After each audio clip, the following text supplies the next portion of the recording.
Welcome to the San Ramon Valley Unified School District's Board of Education meeting. We want to let the public know that we will be recording this meeting, and the recording is being live streamed on the district's YouTube channel. So call this meeting to order, and we can start with attendance. Anya? Hi, everyone. Anya Ipen, a student board member.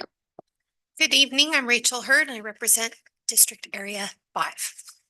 Thank you for joining us, everybody. My name is Jesse Van Zee, and I'm trustee for Area 1. Hi, good evening, everyone. I'm Susanna Ordway, and I represent Area 4. Good evening, everybody. I'm Shelley Clark, and I represent Area 2. And I'm Laura Bratt, and I represent Area 3. So then we'll do the Pledge of Allegiance. Anya, could you lead us in the pledge? I pledge allegiance to the flag of the United States of America and to the republic for which it stands, one nation, under God, indivisible, with liberty and justice for all.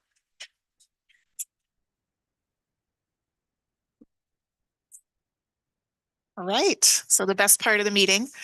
We love starting our meetings with student recognition. This month, we are acknowledging the achievements of our high school athletic teams and student athletes from winter sports.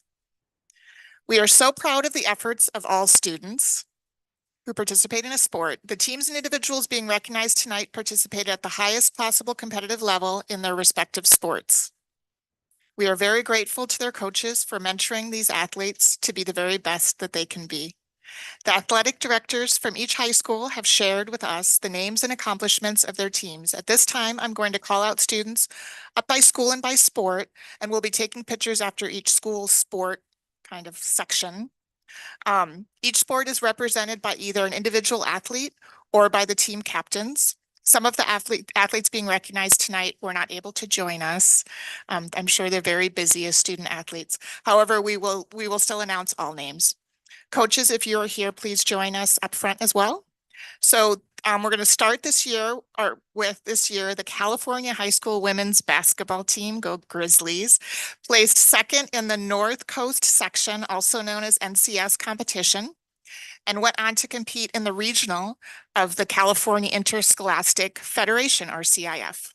Representing the team are Lauren Yee, if you can come up, Lauren Yee, Sophie Adagio, Taylor Lim, and Coach Jeff Rodriguez. So if we can.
Doherty Valley High School men's basketball team, go Wildcats, were NCS champions and went on to compete in the regionals of the CIF tournament. They had players named First Team All-League and All-League Defensive Player of the Year. Representing the team tonight are Addie Malali, Chris Falgren, and Coach Mike Hansen.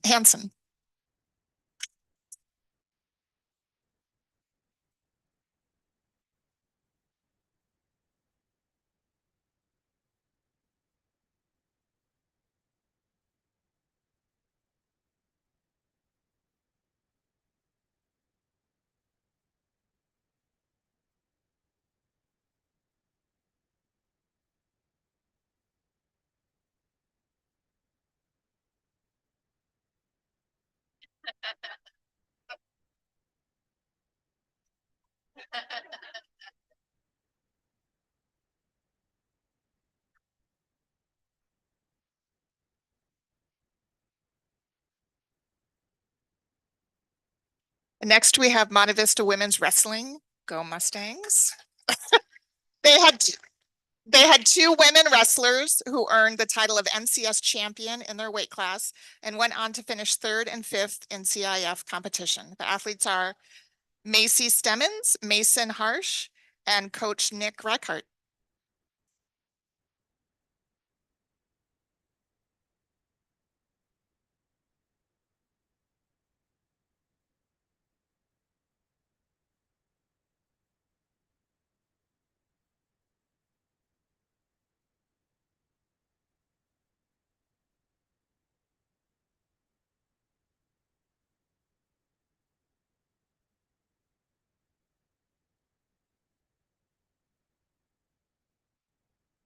All right, capping off a very successful season, Monte Vista men's soccer advanced to the semifinal game of NCS competition. Representing the team are Jimmy Huther, Bo Lopez, James Downs, Luke Peterson, Brennan Dew, Cole Azevedo, I'm saying that wrong, and Coach Bo Fisher.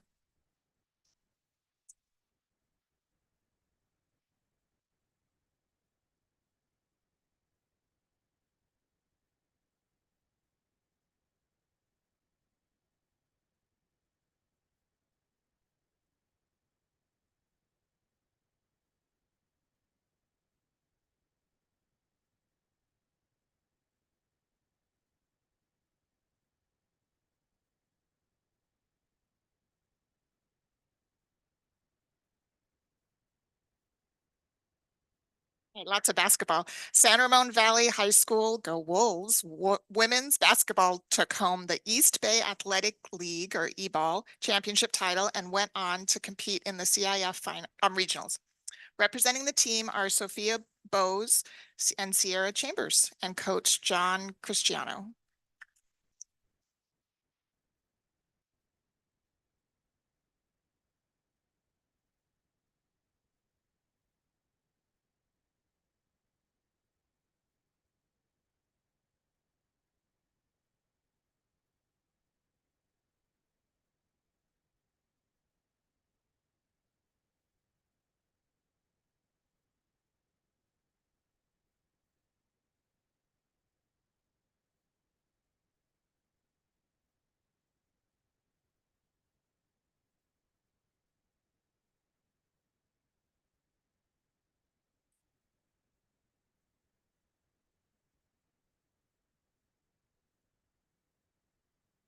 All right, and congratulations to the San Ramon Valley men's basketball team for a great run as NCS champs and making it to the CIF state championship game. It's pretty cool. Representing the team are Seema Steely, Jack Moxley, Luke Isaac, and Coach Brian Botin.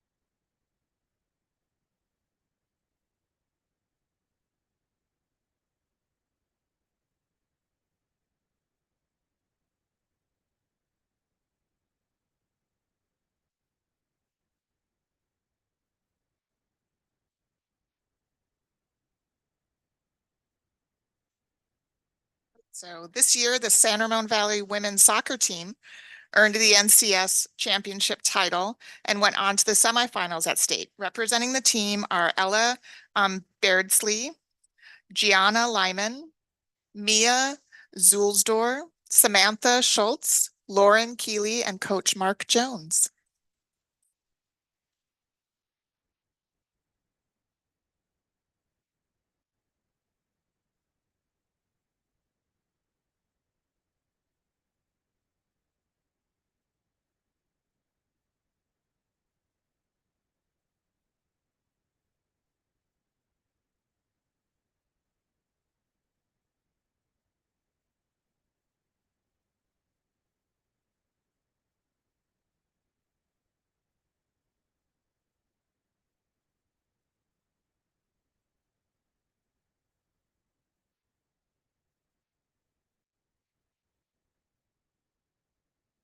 All right, and And San Ramon Valley sent one wrestler to state this year, Isabella Guerrero, who went on to place third in her weight class. Congratulations, Isabella and Coach Jeff Hayden. I'm not sure if they're here, but that's okay.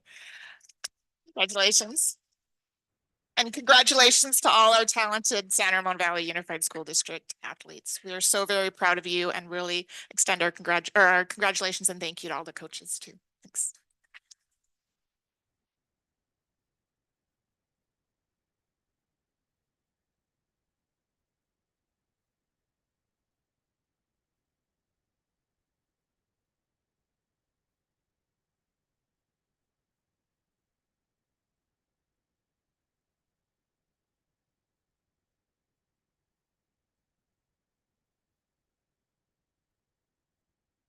All right, so this now we'll report of actions taken in closed session. So this evening, the board voted 5-0 to appoint Meredith Bullock as Director 1 Human Resources Certificated effective July 1st, 2024. Congratulations, Meredith.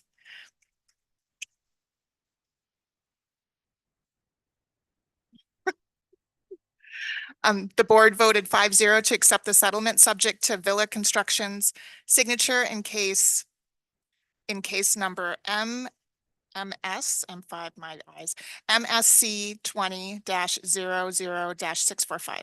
Liberty Mutual Insurance Company versus Service Plastering 2, all, Contra Costa County Superior Court. So now I'm looking for a motion to accept the minutes for our March 5th board meeting. I make a motion to accept the minutes of the March 5th board meeting. I'll second. The motion was made by Board Member Clark and seconded by Board Member Van Zee. Roll call vote.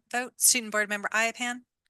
Aye. Board Member Hurd. Aye. Board Member Van Zee. Aye. Board Member Ordway. Aye. Board Member Clark. Aye. Board Member Bratt. Aye. The motion passes 5-0. Great. And can I get a motion to accept the minutes from the March 11th special board meeting? So moved. Second. The motion was made by Board Member Hurd and seconded by Board Member Ordway. Roll call vote. Student Board Member Iapan. Aye. Board Member Hurd. Aye. Board Member Van Zee. Aye. Board Member Ordway. Aye. Board Member Clark. Aye. Board Member Bratt. Aye. The motion passes 5-0. All right, great. So now we'll move on to agenda approval. So can I get a motion to accept the agenda for this evening? I make a motion to accept the agenda. I'll second.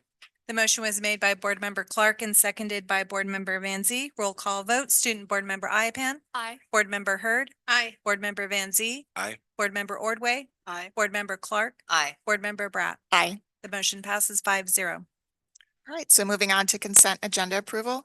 So consent items are considered routine in nature and are approved by combining them into a single vote. Only a member of the board may request that a consent item be removed from the consent agenda to be considered and voted on separately. The public may comment on a consent agenda before the board approves the consent agenda. So I'm going to see, do we have? Before, I'd like to pull item 13.6. Yeah, I was just gonna say that we would like to pull item 13.6. We'd like to take that back and do some work with it and then bring it back in May. So when you're approving the consent agenda, it would not include 13.6. And anyone in the board have anything else they'd like to pull or any questions? I'll move to accept consent with that one amendment. A second. The motion was made by Board Member Hurd and seconded by Board Member Clark. Roll call vote. Student Board Member Iapan. Aye. Board Member Hurd. Aye. Board Member Van Zee. Aye. Board Member Ordway. Aye. Board Member Clark. Aye. Board Member Bratt. Aye. The motion passes 5-0.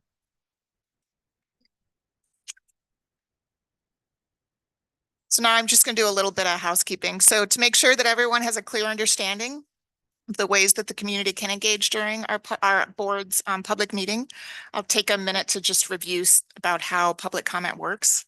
So if you would like to make a comment during the meeting, you can find yellow speaker cards on the table by the door over by Alanya there. And you can speak to a staff member if you have any questions. You will have an opportunity to make a comment on agendized items when we come to that item. For comments on items not on the agenda, please wait until we come to non-agenda public comment on our agenda. Each speaker has a time limit of 3 minutes with a timer shown on the screen while you are speaking. This time limit will be enforced to ensure fairness. Please be aware that we may interrupt you and redirect you to the correct time to speak if your comment relates to a different agendized item or if it is not within our jurisdiction here in the San Ramon Valley Unified School District. The president reserves the right to announce a last call for speaker card submission. And just in general, the way that I run these meetings is you're able to bring up public comment until we start public comment, but not after we've started public comment. The views expressed during public comment are those of the individual speaker. The absence of a response from the board or district staff does not imply agreement. The district believes in an inclusive, welcoming, and safe environment for its meetings and for all in our community. Please be mindful that students are in the room and watching virtually. We are all here to support them, and we're here to support their educational experience. And I also want to say thank you for joining us this evening. We really, as a board, we really appreciate the engagement of our community, and we're grateful that you're here. So next we'll move to 10.1, reports to the board, school highlight, Pine Valley Middle School, and that's Principal Stanley Quintilli.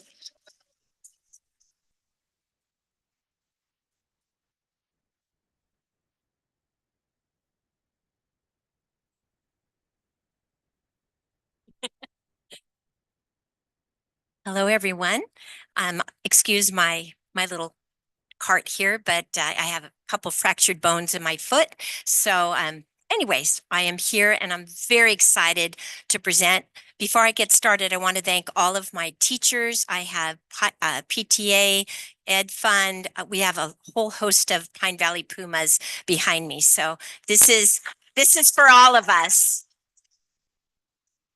All righty. Pine Valley Vision, embrace, empower, and educate. That is our vision.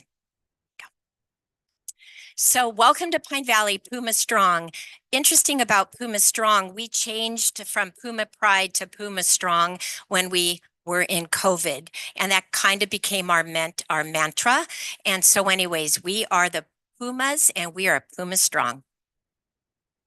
So I needed to figure out how to present and spotlight our school. So I narrowed it down to 3 points of interest.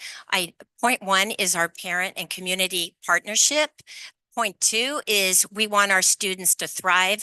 We are following the strategic directions and the learner profile. We say that is our North Star, and having those to follow really sets the stage for our students' learning. And finally, point 3 is joy and celebration. Every day we come to school, we need to feel joy in our heart, and we celebrate along the way. So I'm going to point out some things from these 3 points. All right, point 1, our parent and community partners are integral to Pine Valley. In this photo you see here, I am with an Ed Fund president, a PTA president, a site fund. You can see we partner with our SROs. They're on our campus all the time, actually, our SROs. They come on so that students get to know them. They're not scared of them, but they are right there with us. They are partners with us along the way, and we're really grateful for them. Regarding my partners with PTA and Ed Fund Sign Council, we couldn't do it without them. Last week we had a nice unity fair, and that was generated by our PTA. So we depend highly on our partnerships. Point 2. All right, point 2, students thrive at Pine Valley. One of the things we're really proud of is we have something called Wow Week, Week of Welcome. And we do this, it used to be an entire week. It's 2 days last year, this year it'll be 3 days. But what we do in this Week of Welcome, the whole center is SEL, and we really want our students to feel comfortable on the campus. We do all of our early assessments, like day 1, where are they at, so we can figure out what their needs are. We do a student survey. We have assemblies, and it's just a wonderful, wonderful week. We end with partnership with our PTA, and we usually go out and have otter pops, and we're all together playing. And then the next week is when we all come back and we get down to learning. And this week, I have to tell you, my counselors have said the last few years that we've had this, that the transition is really it's easy and fewer kids in their office. So we're really excited about that. You can see some of the pictures there. And then we also do a web day for our incoming sixth graders. It's like an orientation. Okay, I think next, teachers, our greatest resource. I want you to hear from a couple of our teachers, listen to them talk about hands-on learning, student-centered learning. Here we go.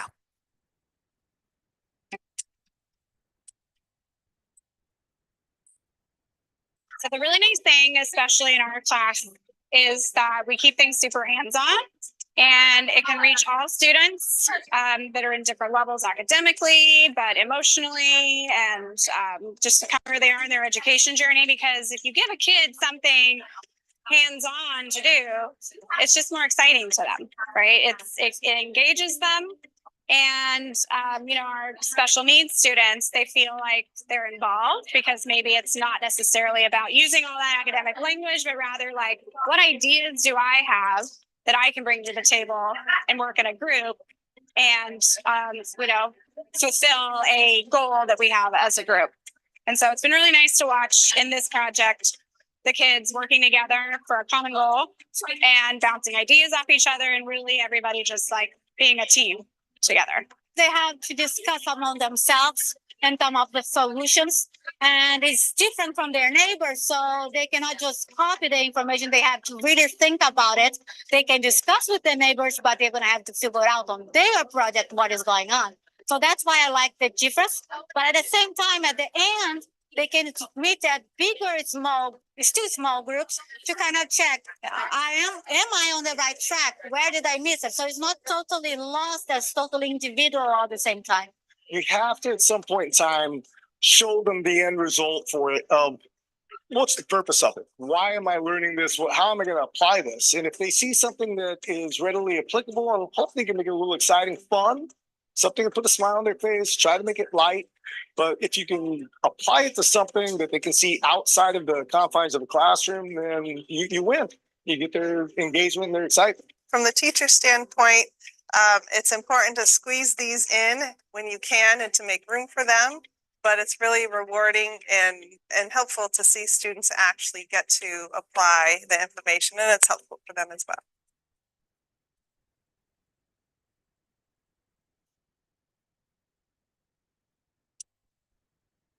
All righty. At Pine Valley, we have a lot of student clubs that are really great. You can see we have our GSA club right there. Every year we have an elective fair, so students are made aware of the different electives that are out there, followed by an elective an assembly.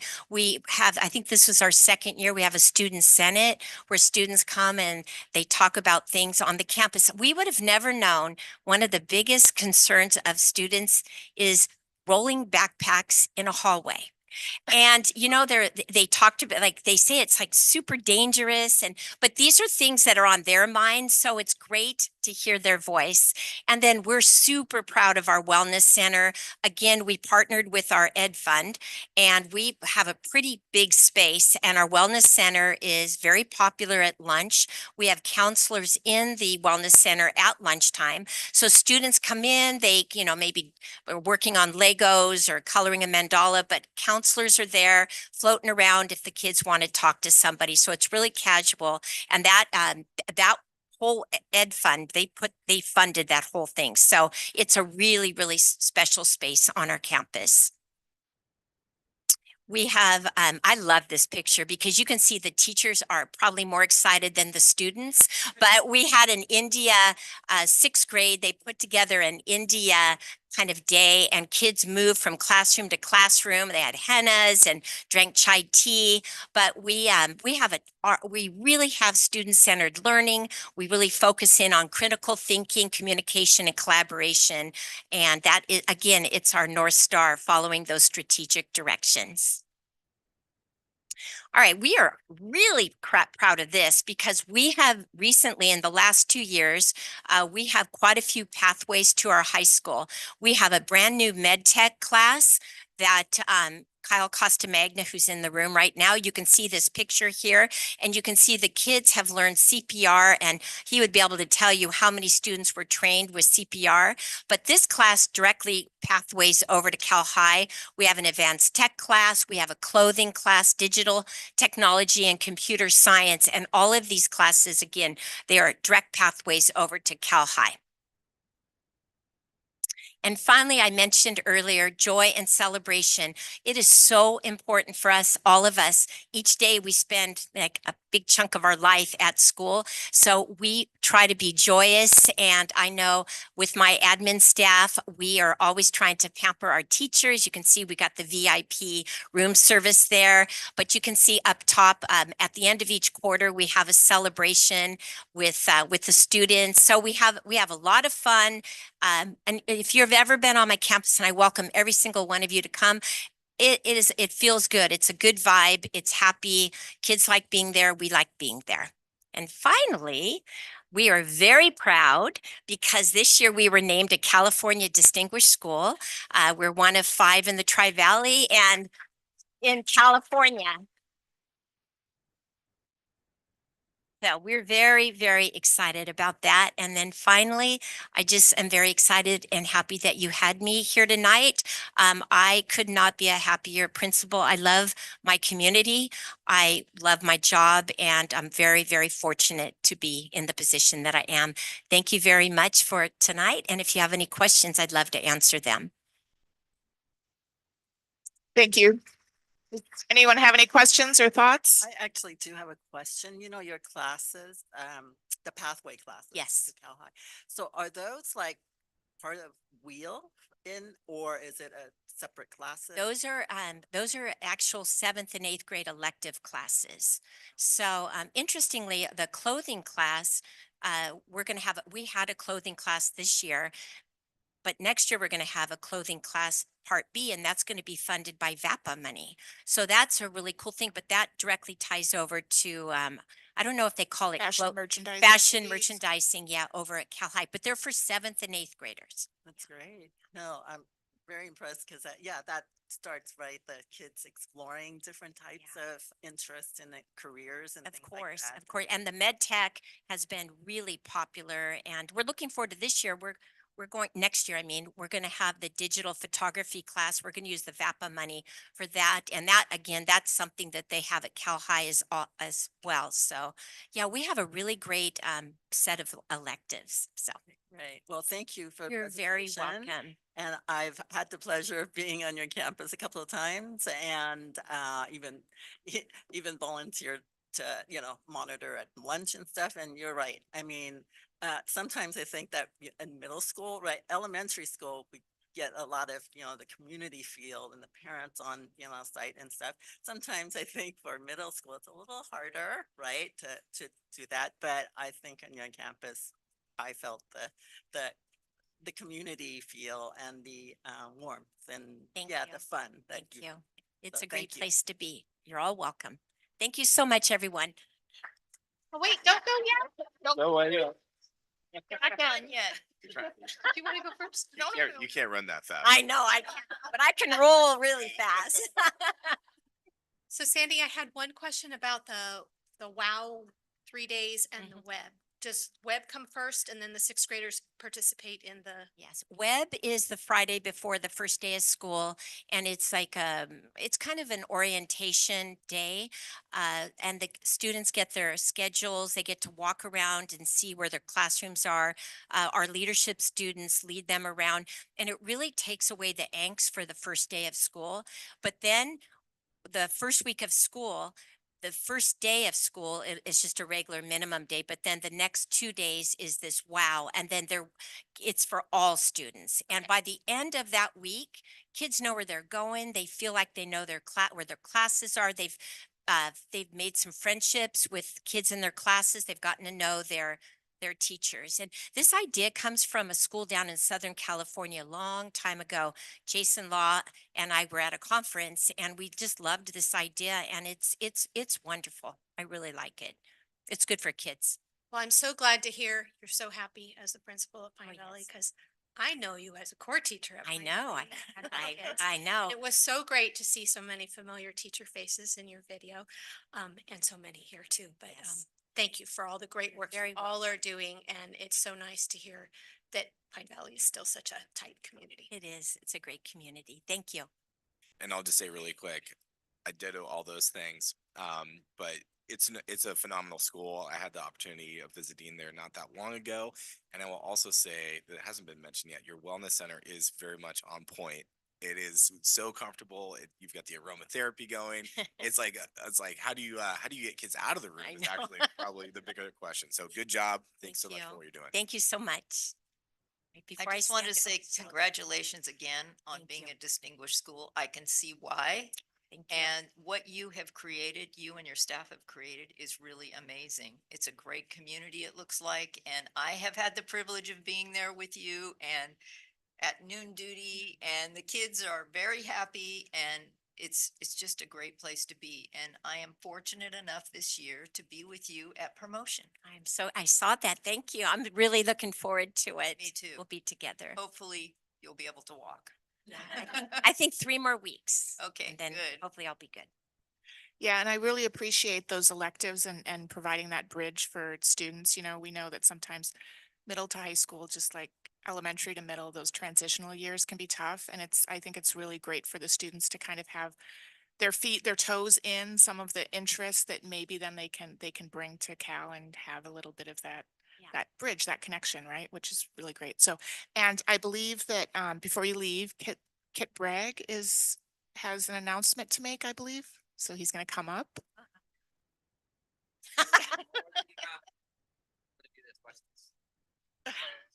Oh dear. Okay.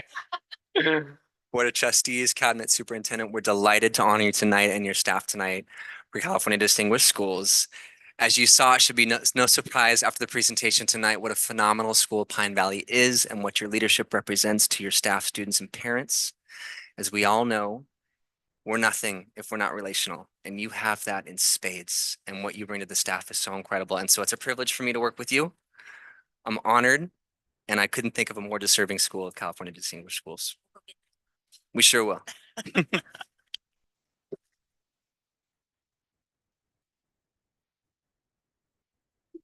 Thanks. Good now? Yep. Thank you, Principal Cantelis and everyone at Pine Valley, the entire community.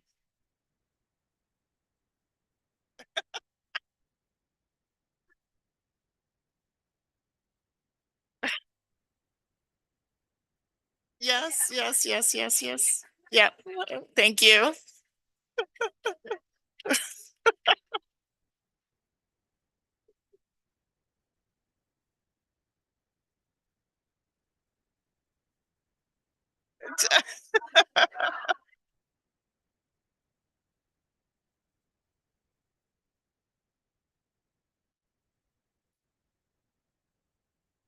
All right, so next we'll move on to 10.2 resolutions. So at each regular meeting, we recognize our board resolutions for the following month. So these are resolutions for the month of May, because it's April, I think. This week is currently Public School Volunteer Appreciation Week, and next week is Environmental Week for the month of May. That doesn't, well, anyway, I'm sorry, I'm reading a script, so that didn't really make a lot of sense, but that's okay. For the month of May, we will be recognizing Asian American and Pacific Islander Heritage Month, Day of the Teacher, Classified School Employee Week, and Mental Health Awareness Month. So this is a single agenda item. The public will have an opportunity to make one 3-minute comment after all 4 resolutions are presented. And you can bring up those public comment cards after all 4 or during. So our first is Asian American and Pacific Islander Heritage Month, and that's May. So that's Director of Educational Equity, Hong Nguyen. Hi, everyone. Thank you for having me. Good evening, board trustees, superintendent, assistant superintendent, staff, students, and families. And before I actually begin, I wanted to give kudos to Sandy and her school. I was there for Unity Fair and it was amazing. And so lots of families that came out, lots of happy faces, lots of food that we were able to try. And so it was amazing. And so if you haven't gone to any of those Unity fairs or multicultural fairs at some of our schools, definitely check that out. I'm here to present and speak about the Asian American and Pacific Islander Heritage Month. This particular month, we definitely have a number of different names, right? And so if you were to go and search it, it may be Asian Pacific American Heritage Month. It might be Asian American and Pacific Islander Heritage Month. We also have seen Asian American and Native Hawaiian Pacific Islander Heritage Month. So there's a number of different ways to really recognize this month. And so with our months that we actually have, there are just so many different groups. If you don't know already, there's over 50 distinct ethnic groups speaking over 100 languages. And of course, within our 2020 census recently, we're looking at 24 million people that have identified themselves as Asian. And so there is a commonly used list of Asian American and Pacific Islander related terms that are used. Some of these terms, and sometimes they overlap, and of course, some cultural identities that we actually have overlap into larger classifications of AAPI individuals. Some of these terms are AAPI, Asian, East Asian, South Asian, Southeast Asian, Central Asian, Pacific Islander, West Asian, and of course, within those are ethnicities, and there's just so many. And as we look back in 2021, our board did release a communication in support of AAPI community against anti-Asian hate. And we just know that it's really important for us to be able to continue to support that. So I wanted to read an excerpt from that communication that was sent out by our board. We in the SRVUSD stand together in solidarity with all people of Asian American Pacific Islander descent and condemn these acts of hatred. As an education community, we strive to create a culture of respect where all students and staff feel safe to learn and work. These acts of hatred and intolerance are in direct conflict with the values and beliefs that we teach and embrace. We are firmly committed to the work that we are doing around diversity, equity, and inclusion, and we stand united in our commitment to combat racism, bigotry, bias, and discrimination in all forms. And of course, supporting our communities is so important. In this particular month, and of course, along all of the other months that we have throughout the year, we are committed to diversifying our text in the classroom so that way students can see themselves as well as others. I was fortunate last week to go to Twin Creeks and hear one of our assistant principals, Blair White, read Drawn Together to her students. The students were engaged and they had great dialogue with one another, and Drawn Together was a book that was chosen by a group of students that they wanted our administrators to read in all of the classrooms at that school site. And so that was amazing to see.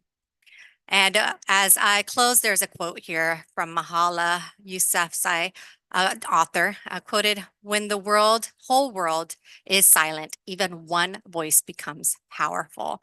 And so I wanted to conclude by actually sharing some exciting news. Of course, we talk about student voice and how student voice is so important.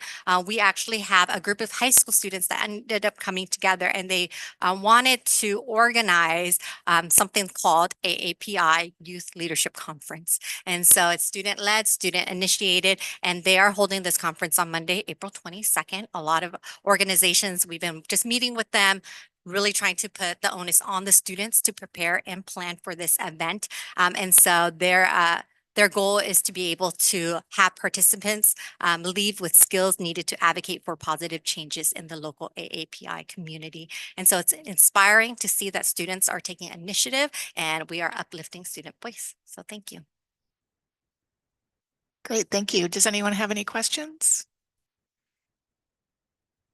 Great.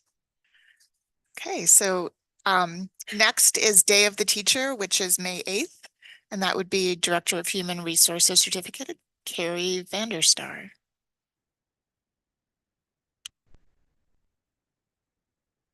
Good evening, trustees. My name is Carrie Vandestar, and I'm the Director of Human Resources for Certificated Personnel.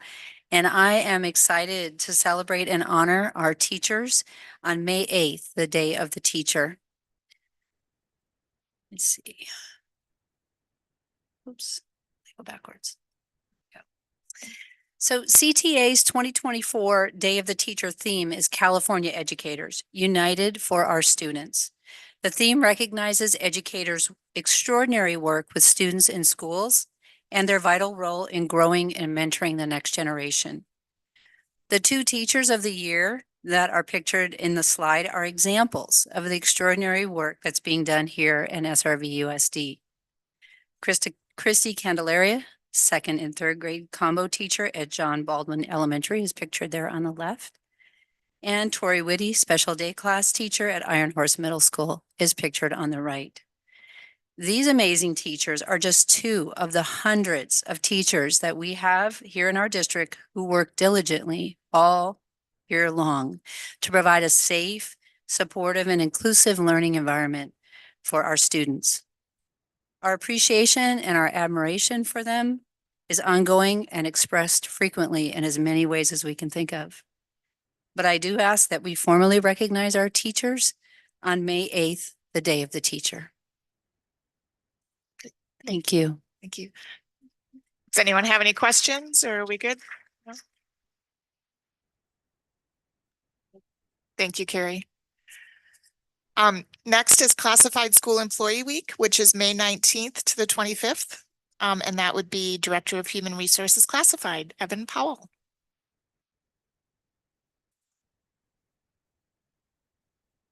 All right.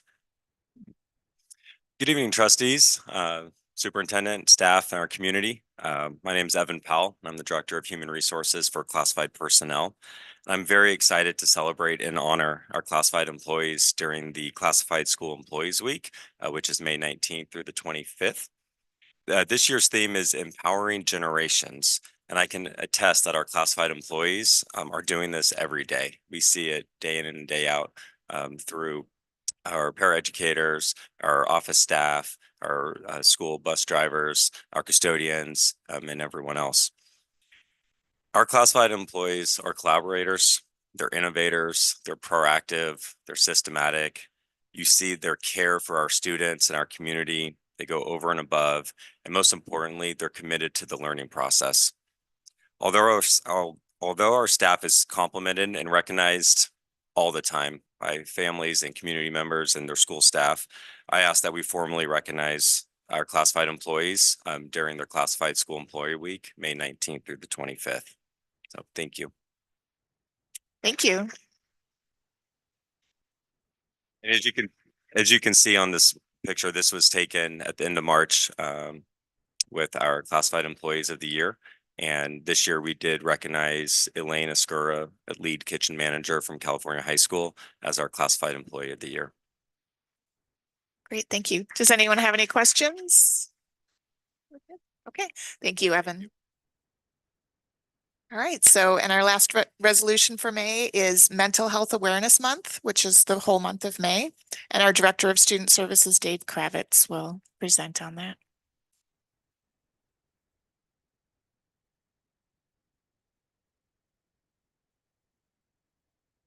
Board of Trustees, Dr. Malloy, cabinet members, thank you for having me tonight to speak briefly about Mental Health Awareness Month, which is May coming up.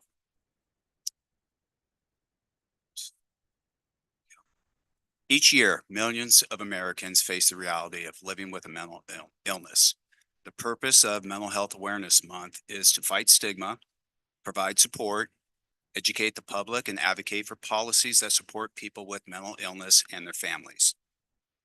Mental well-being is fundamental to personal, social, and academic success. It is our duty as a community, as a school district, to help our students. In the ways we want to help them, we want to teach, we want to provide access to supports, and we want to help them manage symptoms, develop resilience, and provide access to supports. What can mental health look like? Here are 4 examples, 2 of which I think most people are very aware of. Others, and there's a longer list, as we all know, we're learning more and more about. Depression. People with depression may experience a lack of interest in daily activities, changes in sleep patterns and mood, feelings of worthlessness, and possibly thoughts of self-harm. Anxiety, an emotion characterized by feelings of tension, worried thoughts, and physical changes like increased blood pressure. Languishing, a sense of stagnation and emptiness, and behavior. Concerns around increased risk-taking behavior, as an example, substance use and abuse, and difficulties with concentrating and attention and poor school attendance. On this slide here, these are statistics from the National Alliance for Mental Illness, NAMI, and it provides an opportunity to reflect on what we're facing and the concerns we have. 1 in 6 youth, this is in the United States, 1 in 6 youth aged 6 through 17 experience a mental health disorder each year. 64% of California youth aged 12 through 17 who have depression did not receive any care last year. And 46% of California adults reported symptoms of anxiety or depression in February 2021. This chart, I believe, was shared last year in the same presentation, and I wanted to bring it up again. These are statistics covering a 10-year time period of American high school students from 2011 through 2021.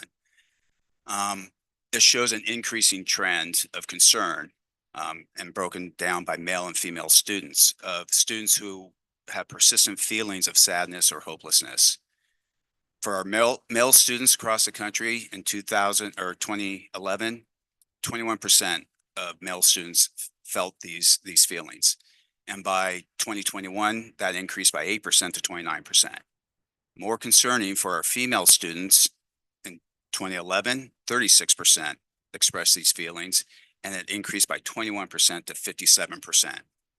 And recently, the CDC released statistics that 46% of all American teens in the past 12 months have also felt persistent feelings of sadness or hopelessness. So this slide here illuminates some of the programs, not all the programs and practices that we are doing in our school district at each of our levels, at elementary and secondary levels, and throughout all levels to help address these concerns. The Harmony Social Emotional Learning Curriculum is embedded throughout our elementary schools. The Zones of Regulation and the Kimochi program is helping our students identify their emotions and how best to work with them and through them. The addition, again, thank you to our board for adding elementary counselors to all of our elementary schools a few years ago, and they continue to do fantastic work in support of our students. And of course, our rainbow rooms. At the secondary level, we have our helpers that include our school counselors, our student support counselor, and our wellness center social workers, who often provide small groups for students to come together and discuss their feelings and strategies and coping mechanisms. Each year, our 7th, 9th, and 11th graders are provided lessons on the signs of suicide, our SOS presentations, and then of course our daily and ongoing work by our school and support counselors. And then district-wide, under all levels, we've had a wide range, a good number of teachers, counselors, and administrators throughout the district go through restorative practices training that Hong, who spoke earlier, has provided throughout the district, and that continues. Staff training in transformative social emotional learning to ensure that all students have a safe and inclusive environment in which to learn.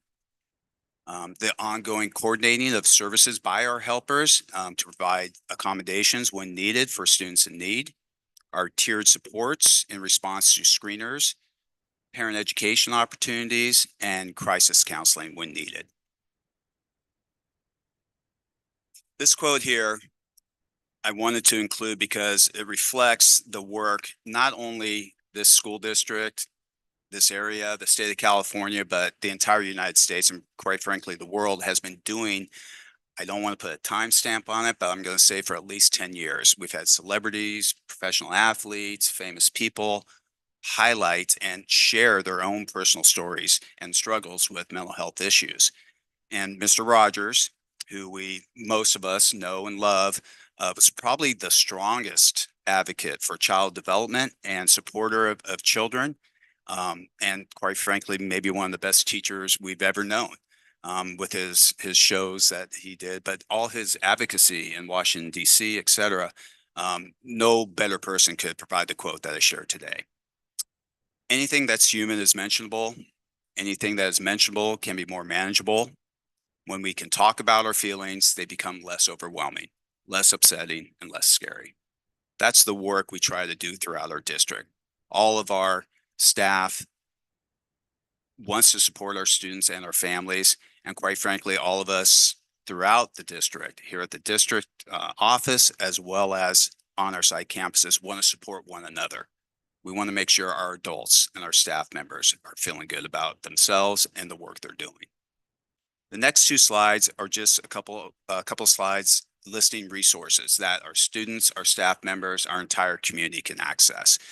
Text lines, phone lines, the Suicide and Crisis Lifeline, better known as 988, is widely available. The Contra Costa County Crisis Helpline,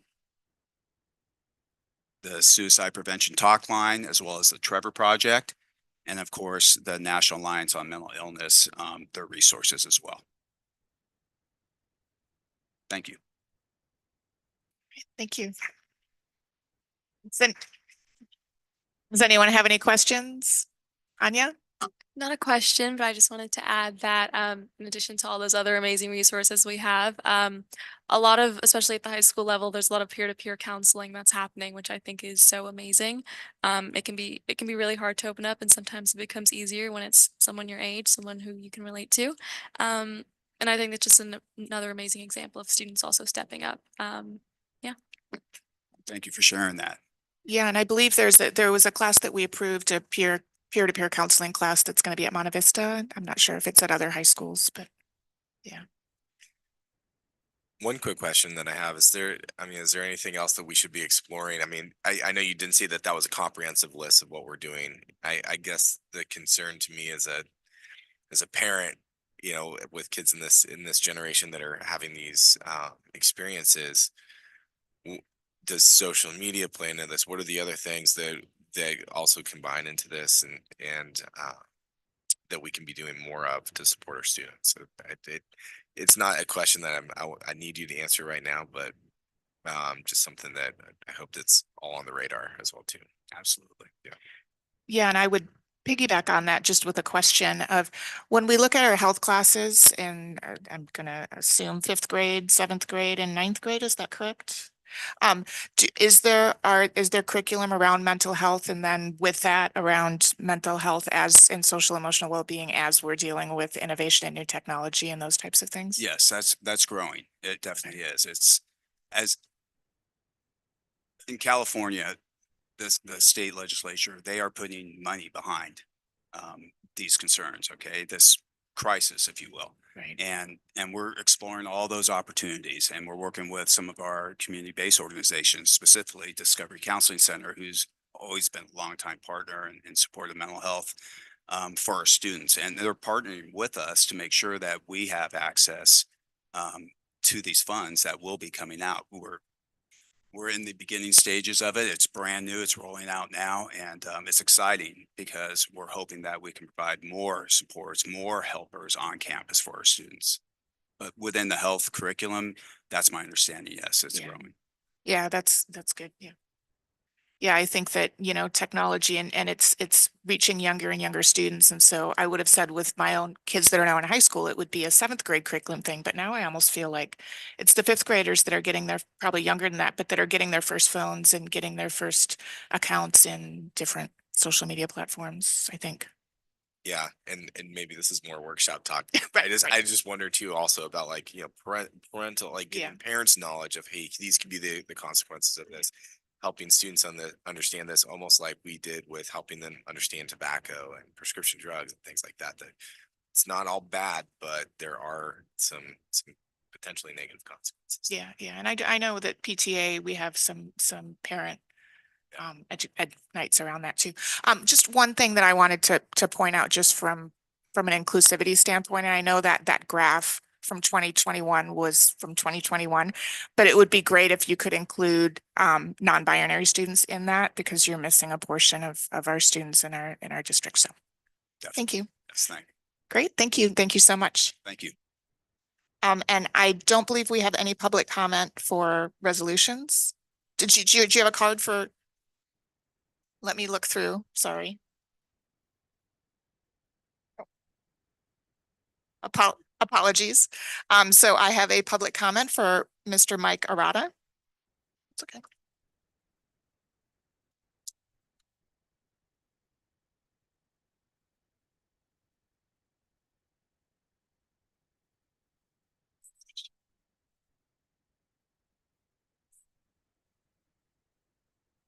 First, thank you for including copies of this evening's resolutions as adopted, in fact, last August in tonight's posted agenda. That's something I've suggested several times previously. Appreciate seeing it. Resolution 22 supports Asian, American, and Pacific Islander heritage only in very general, global, and somewhat cosmetic terms. You could additionally and specifically honor the remarkable academic accomplishments of Asian and Pacific Islander derived students in this school district. Many may be unaware that 46% of your students are members of families derived from those Asian backgrounds. One objective indicator of their outstanding levels of academic performance, and one that seems downplayed by this district, is the number of those students who are national merit semifinalists. Students here qualify for semifinalist status by scoring among the top 1% of California students who took the PSAT. SRVUSD has an amazing 77 such students. That's truly an amazing number compared to a lot of private schools even. And from these students' surnames, it appears that all but perhaps 3 or 4 of the 77 come from Asian families. The 77 are out of 108 total in all of Contra Costa County. It's only 31 more than the 77 here in other schools.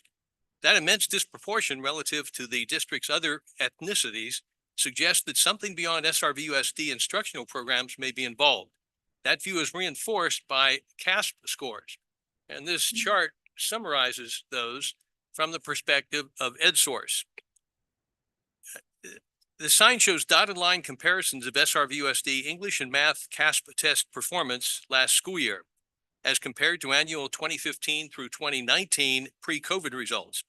Even your Asian students were about 5 points lower in 2023 than before, but they were still 14.5 points ahead of white students in English and 23.5 points ahead in math. Without your amazing Asian family scholars, your overall CASP scores would be even more mediocre to poor indeed. Further, it's likely that your overemphasis on diversity, equity, and inclusion, along with what you initially called grading for equity, has forced those who care most about academic teaching and learning to make supplemental arrangements, including tutoring. I hear that's happening a lot with the Asian kids. Nationwide, high-achieving students from Asian originating families in particular have had to face reverse discrimination in the last couple decades, i.e. a de facto quota system for admission to select colleges and even some high schools. It took last June's Supreme Court decision in favor of students for fair admissions against Harvard and UNC to begin reversing some of the unfairness and damage done by DEI-based affirmative action and its lowered expectations. You yourself should begin recognizing the successes of your Asian students more directly. Meanwhile, EdSource's CASP comparisons are posted at betterschoolsnotmoretaxes.com. Thank you. Thank you, Mr. Arata. Next, we have 10.3, strategic direction, shared leadership. So that would be Executive Director of Curriculum and Instruction, Debbie Pettish.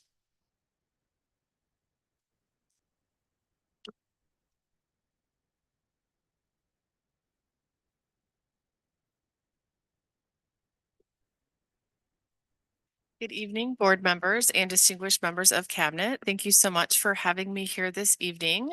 This is our board report on the strategic direction of shared leadership in SRVUSD. So this, I'm sure, looks very familiar.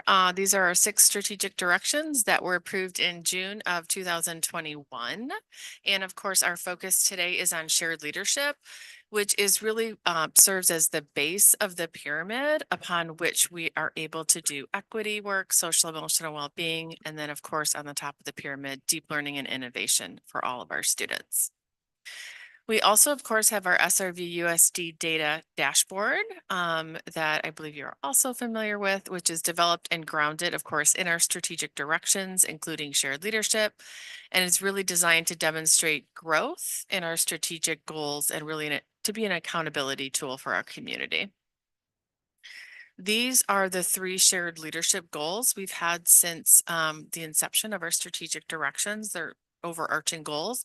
So the first is to cultivate a culture of collective responsibility and shared investment in the success of each of our students, engage in collaborative decision-making with students, staff, and families, and then finally to continue to develop and improve relational trust amongst all partners. So we talk about our goals, and then really over the last couple of years, we have focused on these three overarching actions when we talk about shared leadership. And the first is to develop opportunities to grow and to nourish both new and existing leaders, whether they're current administrators, aspiring administrators, or teacher leaders in the classroom. And then, of course, we have increased community engagement efforts. And when we say community, when we talk about community partners, we mean our parents and caregivers. We also mean our staff and, of course, our student community. And then finally, increasing student voice. Again, another overarching action that we've been engaging in over the last several years. So now we're going back to 22-23, and this slide shows some of the shared leadership actions that we engaged in. And it feels like a really long time ago, 22-23. And so the reason for that is we've done our strategic direction board reports all year. And of course, this is the end of the year, but this is our opportunity to reflect on the 22-23 school year, our actions and how we ended up performing. And then, of course, excuse me, our 23-24 school year actions. Excuse me. So that's why there's kind of a wide range of things that we are talking about in this presentation. So some of our key actions in 22-23 that you can see there on the slide. And I really credit Assistant Superintendent Christine Wajardo with starting the Contra Costa County, or spearheading it here in SRVUSD, the CC County Preliminary Administrative Services Credential Program for aspiring administrators to get their credentials. In terms of increased engagement, we asked all of our sites to engage their community, again, their parents, their caregivers, their staff, and their students as appropriate in site data for like the California Healthy Kids or for any academic data, including CASP, in order to determine appropriate site goals and actions, continuing to find ways to expand working alongside our union partners in making decisions, and beginning to develop that student ambassador and peer-to-peer support program, especially at the high school level that you all talked about earlier. And then finally, in terms of increasing student voice, and I do have one of our amazing students here behind me that will talk in a minute, so she can talk more about her experiences. But in general, not only at the district level, but also at the site level, our administrators, and in the 13 years I think I've been in the district, the amount of student voice that we have now that really impacts the decisions that we make on a day-to-day basis, there's really no comparison. And it's at the site level under Dr. Malloy's leadership. And we've also, I feel like, ingrained that in our administrators, that when you are making decisions, that students should really be at the center of those decisions and the decision-making process. So in terms of dashboard measurements and developing leaders, we had a 22-23 baseline of 0% because we never had a program like this before, at least not in recent history. So we started off at 0%. Our target was to have 80% of those members come out with their credential, and actually 100% actually reached that goal. So we're really, really impressed and inspired by this and are continuing it. And then we also have, in terms of community engagement, another indicator on the dashboard says that we will increase participation of community partners in the decision-making process. This is data that we reviewed during the Culture of Responsiveness presentation that we did earlier this school year. So this data should look familiar, and it comes from the Culture of Responsiveness survey. So when we sent that out a year ago, there were 3 different indicators that we used to come up with our 22-23 baseline of 59%. And again, this is staff and parents and caregivers. Our target this year is to increase that by 2%. So to move it up to 61% who feel that they are part of our decision-making process. And then the 23-24 actual is pending because we just sent out that survey yesterday, so we won't have the results for a while. And then in terms of our 23-24 actions, again, we're continuing that PASC program that I talked about earlier, and we do have 13 individuals enrolled in it. We have 11 in an aspiring leaders program that we do through the district to support our staff in becoming leaders in our system. We, of course, have a continued commitment to nurture the skills and the capabilities of our current, new, and aspiring leaders.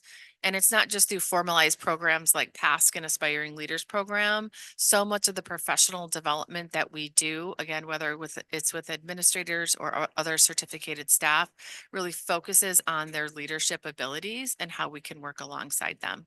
And then we do continue on with our shared leadership team model, where we ask leaders from various sites, not just the principal, but other teacher leaders, counselors, et cetera, to engage in professional development with us. And then they take that back to their sites.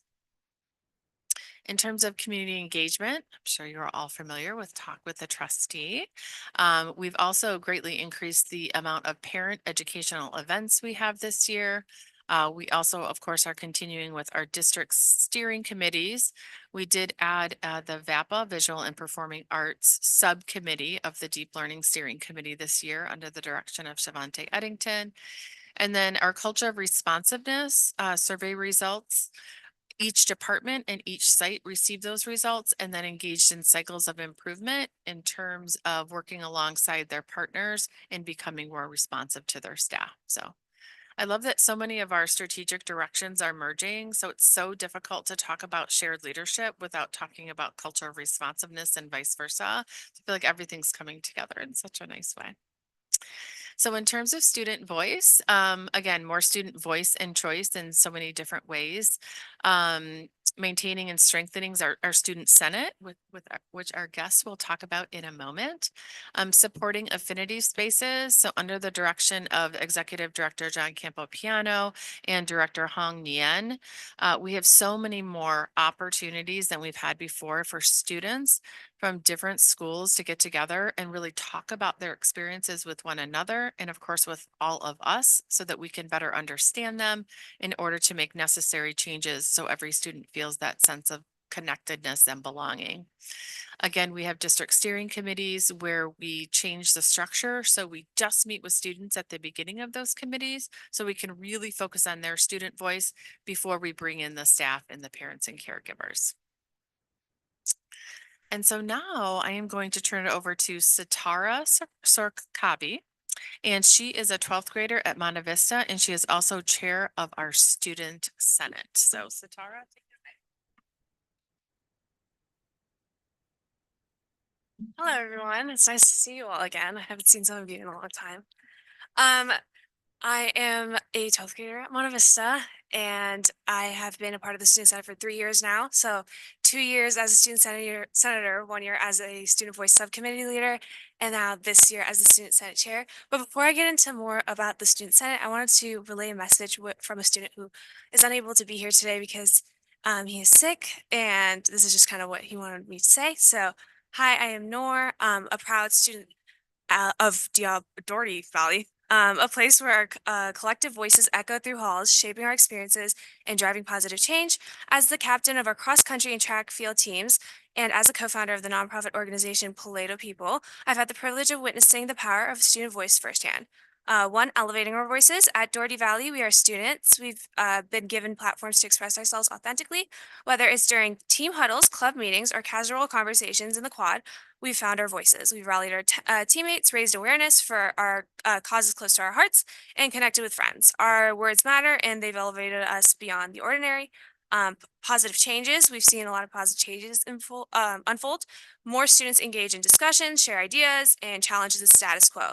This shows that our district values our perspectives, recognizing that we hold the keys to the vibrant educational community. 3, collaborative opportunities. But let's dream bigger. How can we amplify the student voice further? Here's where collaboration comes in. Imagine classrooms where teachers actively seek our input, school-wide events where we showcase our values and perspectives. Let's create a student advisory groups that work alongside administrators, proposing innovative solutions to address our solutions. One way to implement the solution is to have a town hall style meeting. And then the path ahead, as we stride forward, let's remember that our student voices matter. Whether it's a suggestion, a concern, or a vision for a better tomorrow, our district can do more listening, more empowering, more amplifying. Let's build bridges between students, teachers, administrators. This way we can celebrate diversity of thought and encourage respectful discourse. And then in terms of the student senate, I would say the beauty of it is that it elevated student voice under the umbrella groups as well. So we have social equity, we have mental health, we have student voice, obviously, and drug and safety awareness. And in those respective groups, we have middle schoolers and high schoolers that work together to fix problems and create solutions that are in those respective schools. And it's really nice because we all get together with Anya, and we get guests every month to come with us. And it just bridges the gaps between the students and the administration. I think it's a very empowering way to for student voices to be heard. I think if we go to like more site-based things, I could speak for Monte Vista. Our staff is like incredible because they always try to find new ways to elevate student voice. In particular, this year we have our Student Diversity Equity Council, where respective student leaders at our groups, at different types of groups like clubs or like me with the student senate chair or in leadership, we all get together and we like point out problems and come up with ideas. And Dr. Ahern has been incredible. I've been like, hey, like if you have an idea, we can do it. So one of those ideas was SLAM and getting it to one of our feeder schools, which is Los Cerros, because the things that you learn there, if they're implemented earlier on, it would be a lot more beneficial. So then we can avoid racial incidents in high school. And another thing was kind of one of my ideas in the middle of a student senate meeting where for those rigorous courses where counselors get so many course change requests in like the first semester of school, to like alleviate some of that chaos, to have AP teachers or like the classes that are more rigorous have sample assignments that reflect the course load and like how much effort and time a student has to put into it so they can plan out their courses prior to enrolling into it. So then there's less dropping out. It encourages more student learning. So then that transition is better. And I think that's all I have to say. But yeah. And if you guys have any questions, please let me know. Thank you so much. Does anyone have any specific questions? I wanted to ask Executive Director Pettish about the leadership program. I think it's really great that we're trying to grow our own. It's an amazing program. I just wanted to know are there any requirements for participating in that program? What do people need to do, or teachers or whoever's interested need to do to get into it? I can actually take that question. We advertise our sessions each year and we hold informational sessions. Executive Director John Campopiano has kind of stepped in to assist me with this. So I appreciate his help this year. We hold informational sessions. We open it to anyone that's interested and meets the state criteria to become eligible for the program. And then we work closely with the county in interviewing everyone that's interested and selecting as many participants as we can to become a part of that program with us. Great. Yeah. So anybody that really wants to do Anyone it that is can. able to come to our informational sessions and learn more. Awesome. Absolutely. And I just wanted to say that I've been able to be at the Student Senate with you several times, and I get so much good information, and student voice has just become such a pivotal, important part of my decision making. The information that I get from all of you is so insightful, and you have suggestions that we maybe have never even thought of, and some of the issues you bring up are very interesting. We're still trying to work out the bathrooms, but every time I come, someone's talking about the bathrooms, but that and the food, and we're working on that too.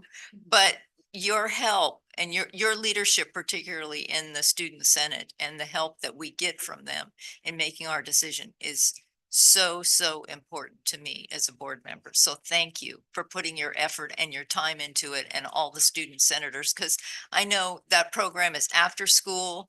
Kids have to come get out to Monte Vista. I mean, it's a big commitment, especially for, the middle schoolers, but I show up there and they're all there. So thank you so much. Anya? Yeah, I just wanted to add, I mean, it's been so amazing working with you and then working with Risha last year. Student Senate has done some really great things. I think one thing that I feel like never got enough attention now that I'm thinking about it is that students, SRVUSD students that had a big role to play in seating 2 student board members on the county board of education as well. So I also just wanted to highlight that really quick. And just overall, I think there's been such a big difference in how students are involved in district decision making just in the span of a year, on committees and student panels at different events. I think it's so wonderful to see how much improvement there's been in like a year, and I can't wait to see how it's going to continue improving. I would say that the biggest challenge right now is making sure that students are aware of the opportunities that exist currently. I feel like there can be there's a lot of important work that needs to be done in that area because we do have so many amazing opportunities to sit on different committees. I know that there would be so many students interested in joining the VAPA subcommittee just because they love visual arts or visual and performing arts. It's just making sure that students have that information and they know that their voice matters. And I'll speak a little bit to that at my report in my report as well, but I just wanted to highlight that right now. And it's great hearing from you, Satara. And can I kind of hop on that? So just ask, Debbie, do we, I know when we rolled out our strategic directions, one of the things that we talked about was really kind of, looking in all the corners and making sure that we're not just going to the folks that kind of rise to the top generally in terms of leadership and providing leadership opportunities for a broad swath of people, and that includes students. So to Anya's point, is there some initiatives that will continue or will begin to happen to kind of continue to build up the opportunities for more students? Yes, and that's especially been under Hong Yan's direction. And so if you wanted more detail, she can speak to that. But I will say that, again, in the 10+ years I've been in the district, the types of students we get who come forward to provide their voice are much different than what we had, I think, 10+ years ago. It's just like a much wider variety and swath of students that really, I think, under Hong's leadership, she's been able to really kind of nurture and create the conditions for those students to feel comfortable coming forward in many, many different settings that she's organized over time. Even like the AAPI that she talked about earlier, excuse me, is a perfect example of that. Just so many different venues and so many different opportunities for students to really have their voice heard. Yeah, yeah. And I think too that, and to the point of the other person, Noor, I think was his name, that, him talking about the bridging of students to staff and administration and looking at the affinity groups and the ways that we as the adults can go to those spaces and offer those opportunities for engagement and impact and leadership, so that then students that maybe aren't comfortable in that space, we can empower them so they can become comfortable in more leadership roles. And I would ask too, do you find as a student, do you find that there is collaboration between students and staff and students and administration? Do you see any opportunity for more growth with that? Like, what's your perspective? I think that in particularly to like Monta Vista, I do see it like a lot. I think our students are very sociable, if that makes sense. And they are very driven, so they really want to get out there and speak out. And oftentimes when we find ourselves in like a student support setting where it's like in an hour, we often go overtime. So I think that we actually sometimes we don't have enough time to speak out and to get everyone's voices. And I think that's the biggest issue we're facing as of right now. For what I've heard from middle schoolers and from high schoolers in other schools, it's not the same. I know, like, I think it depends on like what admin you kind of end up with. So I think that plays the biggest factor if your teachers are willing to give you that opportunity. Yeah, yeah. And I see, like, with our PD that we had that all-day PD, and there were those student panels, and I think there's a student panel coming up this week. And, it's those opportunities too that I think help staff and administration to gather that information and make those relationship connections that are needed for collaboration, right? Yeah. Yeah, and one of the things too that I wanted to just kind of give kudos to is, I know that we talk about trying to reach down to the younger students, and that's difficult at an elementary level just because of, you know, the autonomy that they have and stuff. But I really appreciate hearing things like when you talked about the program of bringing SLAM down to Los Cerros, and from the lens of being an upperclassman, seeing what you would have appreciated at a younger level and then bringing those ideas forward so that because a fifth grader or a sixth or something, they don't necessarily know what they need to be successful in high school for whatever reason, but you do because you've been there and you kind of, you know, can see what would be most helpful, and that impact I think is pretty awesome. So, and I'm so, this shared leadership thing and really this centering student voices and empowering our staff is, I think, has had such a significant impact on our school district just in such a short time, and I really appreciate everyone's hard work. So any other comments? I just wanted to make one comment, piggybacking on what Anya said about letting kids know. I visited San Ramon Valley High School and I had an audience with a great number of students, and student voice came up and they had no idea that they had a student senator. So we, you know, and one of the students that spoke about it was a senior, and, you know, and I know it's hard to reach everybody because they all have different interests and they may not be paying attention to what's out there, but that is definitely an area of work for us to make sure that all of our students are aware that even if they don't want to be the student senator from their school, that they're aware of who it is and that they can go to them if they have concerns or ideas or whatever, because it really is, it's such a great part of our whole district. So. Yeah, and I would think that building that kind of infrastructure at the school site level, so because that student senator, you know, it might be hard for them to carry that mantle of making sure everyone knows who they are and what they do, but having a system in place at the school site level to uplift that student senator so they have the opportunities to show the student body who they are and what they do and how they can help. Right. So we do have one public comment. So that is Lorinda Ochoa.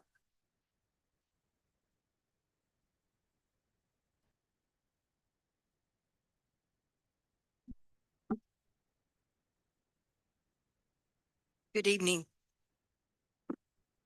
My name is Lorinda Ochoa. I'm here tonight both as an AAUW member and as a community member. On behalf of AAUW, we want to thank you, each of you, board members, staff, and Superintendent Malloy, for all of your efforts to ensure the future success of our children by working together to build a truly excellent public education system for all students here in the San Ramon Valley Unified School District. Trustees, I've talked to Mr. Van Zee about this. You have a huge and important task ahead of you. As a member of this community and as a parent, and now as a grandparent of young students, I urge you to work until you can find us the best superintendent, one who will commit to supporting and continuing to build on the excellence and vision of your strategic directions. Dr. Malloy, I want you to know that we as members of AAUW, a nationwide organization that recognizes equitable, quality public education as the key to the future success of our society. We as educated women in this community, we as parents and grandparents in this district, we all appreciate you and we thank you.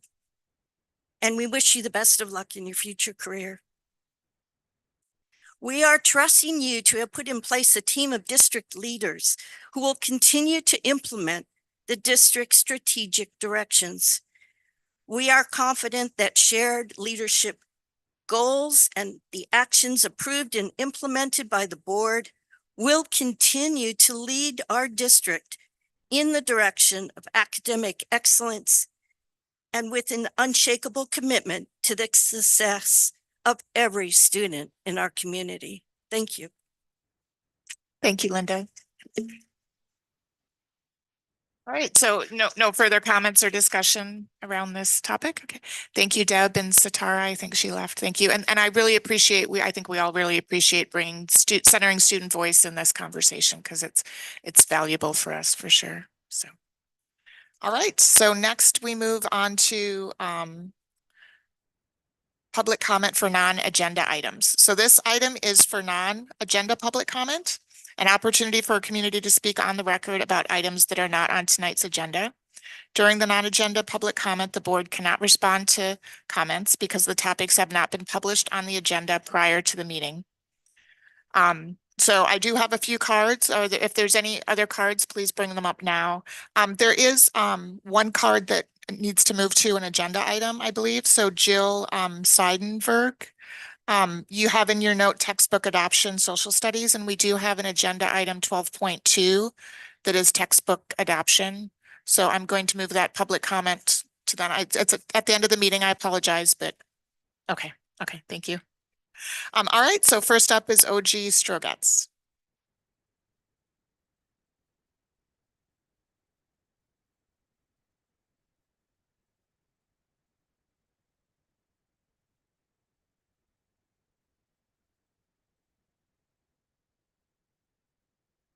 Good evening. I'm OG Strogatz, co-president of the Danville Alamo Walnut Creek branch of AAUW, the American Association of University Women. I'm here to invite you to share my immense pride and delight in the recent outstanding accomplishments of some of our SRVUSD high school students. As you may know, our state organization, AAUW California, is the first in the nation to have launched a program called GovTrek, which has just completed its second year. GovTrek is a 7-week online program for California high school, junior, and senior age women. It's designed to encourage their pursuit of careers in public service and elected office. The program consists of 2 components. First, a series of presentations by women from diverse backgrounds who hold a wide array of elected and appointed positions at every level of government. There's time for Q&A after each presentation, in which the students participate vigorously. Second, the students are divided into teams of 6 or 7 each and are tasked with developing a campaign simulation. Each team determines the office that the team's candidate will pursue, then researches the position, including the population it represents, to develop campaign promotion, a voter outreach plan, and a candidate stump speech. The team then prepares and records a video which features the promotion, outreach plan, and the candidate delivering her stump speech. Each team's presentation is evaluated by a panel of judges drawn from our presenters and includes follow-up questions directed to the team by the judges. An internship is arranged for each member of the team that wins first prize. So, guess what? Out of the 5 teams who presented on March 16th to an online statewide audience of over 150 people, the winning team included 4 SRVUSD students: Eliana Horn, Dritri Lasker, Annika Morale, and Leah Nadavalil. Eliana performed the role of candidate, and the team's campaign simulation had her running for San Ramon City Council. I was privileged to serve as one of the AAUW co-facilitators for Team Vote Eliana. Their demographic analysis, campaign website, and social media promotion, and impassioned stump speech delivery were stellar. Please let me know if you'd like to learn more. I will close with special thanks to Dr. Pettish for informing the Student Senate about GovTrek. AAUW is grateful for the district's support in cultivating civic engagement among our students. Thank you. Thank you, OG. Next we have Mike Arata. I apologize for not mentioning that before. And then after Mike Arata is Anika Seidenberg.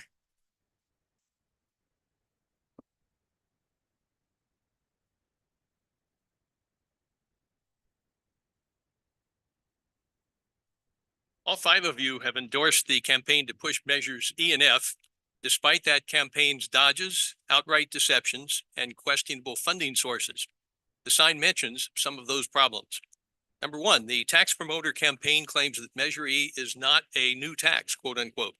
In fact, Measure E includes a sneaky, new, and costly CPI inflator scheme, which, given existing economics, would deviously add more dollars to the tax every year for 9 years. Number two, the district's spending increases since renewing the existing partial tax in 2015 already exceed SRVUSD's 2014-2015 spending by $158 million, adjusted for both inflation increases and enrollment drops, i.e. 3,000 fewer students now than in 2015. Third, but as well you know, SRVUSD always pleads poverty until it's time for the next unmerited pay raise. Number four, this time you've jumped ahead with a retroactive 8.5% increase late in 22 and another retroactive 6% just 2 months ago. In both cases with a supposedly one-time 1% additional bonus. Fifth, your measures themselves claim no funds for administrator salaries, quote unquote.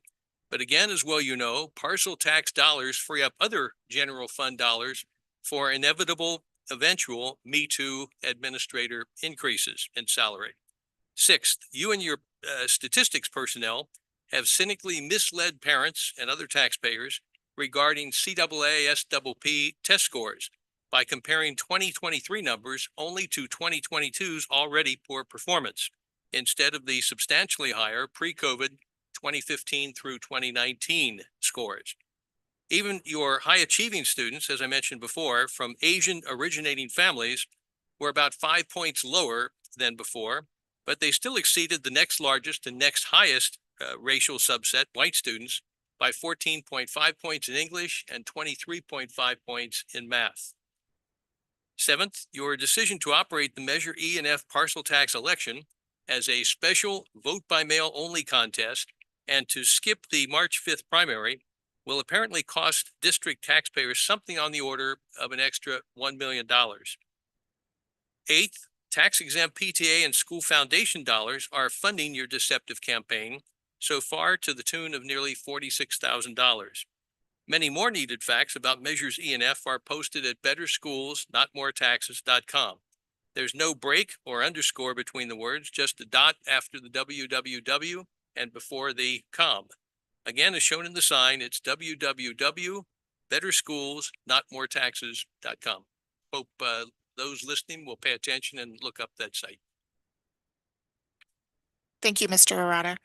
So next up is Annika, and then Jill Seidenberg. I apologize, there was some confusion. So I need to ask, so we don't have a social studies textbook on that agenda item 12.2. So, okay, so it would make more sense. Okay, so I'm gonna have you speak after Annika. Okay, thank you. Good evening, esteemed members of the board. My name is Annika Seidenberg, and I am a senior at Monte Vista High School. I am here tonight to speak about an issue of equity, more specifically the right for seniors to decorate their graduation caps. Every high school in this district, except for Monte Vista, allows their graduating seniors to decorate their graduation caps as a way of expressing themselves and their excitement for their futures. Bear in mind that they are required to buy this cap and gown themselves, and yet they cannot adorn them as they see fit. Last school year, a group of seniors worked with a few select teachers to ask the Monte Vista administration to allow cap decorations at the graduation ceremony. The administration put it to a vote that only included staff, and of course, they voted no. Many staff members who consistently work at graduation are not willing to assume the risk for profanity or any other school inappropriate depictions. The reason students were given was that they wanted seniors to focus on their time at Monte Vista, not their future. Ironic, because this is the first time that I hadn't been told to focus only on my future, and I've gone to school in this district for 9 years. But graduation is not for the staff. It's not for the administration. Graduation is about seniors ending one journey and beginning another. And when the students cannot express themselves, that takes away from what should be a celebration of their achievements and their futures. This is at Monte Vista alone. Cal High, San Ramon, and Doherty all welcome their students to accessorize their graduation caps. This is not equitable for all students. I call on you as a board to take action to remedy this deficiency for the sake of not just these seniors, but for all who come after. Thank you. Thank you, Annika. Next is Jill Seidenberg. tag teaming family tonight. Entirely different issues. Good evening. My name is Jill Seidenberg, and I am both a parent of 2 students at Monte Vista High School, and a teacher and social studies department chair at Monte Vista High School as well. Tonight, I'm here as a teacher. When I received an email at the end of March that outlined the budget adjustments as a way to address funding shortfalls due to declining enrollment, I was beyond frustrated. I'm here today to express my deep concern with the decision to postpone social studies textbook adoptions. Be assured, I understand the budgetary challenges the district is facing in the upcoming years. I understand the challenges with using one-time money for ongoing financial commitments. I watch every board meeting from home and I follow the budget presentations and updates. That said, I also watch as deep learning, equity, and other goals are presented over and over again. I see Dr. Malloy challenge every decision made to ensure that it meets those strategic goals. Delaying again the adoption of new social studies textbooks goes against our district goals. When I moved to this district 9 years ago, after teaching elsewhere for 25 years, I was surprised to find textbooks being used that my previous district had replaced a few years prior. When I started asking questions, I was told we would be up for adoption soon. When I started teaching AP World a year later, I learned that the course had gone through a redesign. The next year, a second redesign. AP World History has gone through 2 course and 2 test redesigns since our textbook has been adopted. What I've learned since then is that all of our AP courses have gone through course and test redesigns since our textbooks were adoption. The further our textbooks are from the course design, the harder they are to use to support student learning. Each year, when I go through my AP course audit process, I have to agree that I'm using an appropriate college level textbook for the course, and a list of authorized textbooks are provided. For each of the 4 AP courses I have taught at Monte Vista High School, none of them are using a book from the approved lists. 1 course did not even use a textbook. The earliest publication date on the approved textbook list is 2013.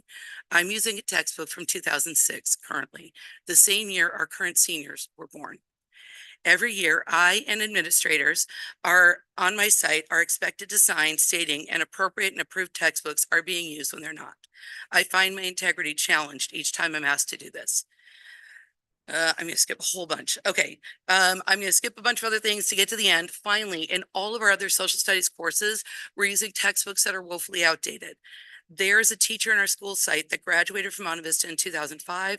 We're still using the same geography book she used when she was a freshman there. In that geography book, Africa is portrayed as having 2 features, oil and AIDS. Sudan is pictured as one country, not including a civil war, genocide, and splitting into 2 countries that took place since this book was published. This antiquated broad brushstroke does not support any of our district learning initiatives. Thank you. I'm Thank you. sorry. Yeah, no, it's okay. Thank you. Okay.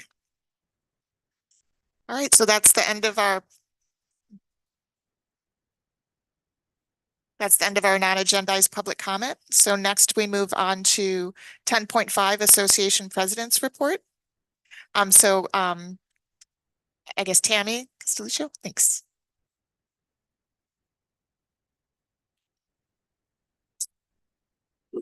Good evening. I am Tammy Castelluccio, president of CSEA. I hope everyone had a great spring break.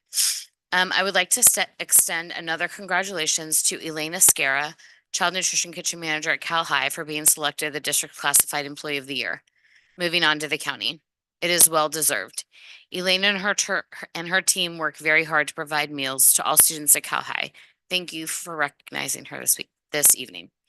I would like to remind the community the importance of voting yes on measures E and F. The district needs your support for our students. And we head back to the table into negotiations on Monday, April 22nd, and we are hopeful that we will reach tentative agreement. Thank you. Thank you, Tammy. And then we have Servia President Laura Finko.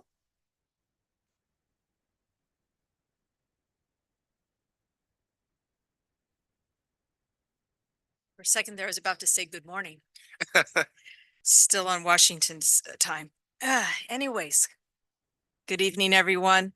I would like to acknowledge the Ohlone Nation and the Takan tribe.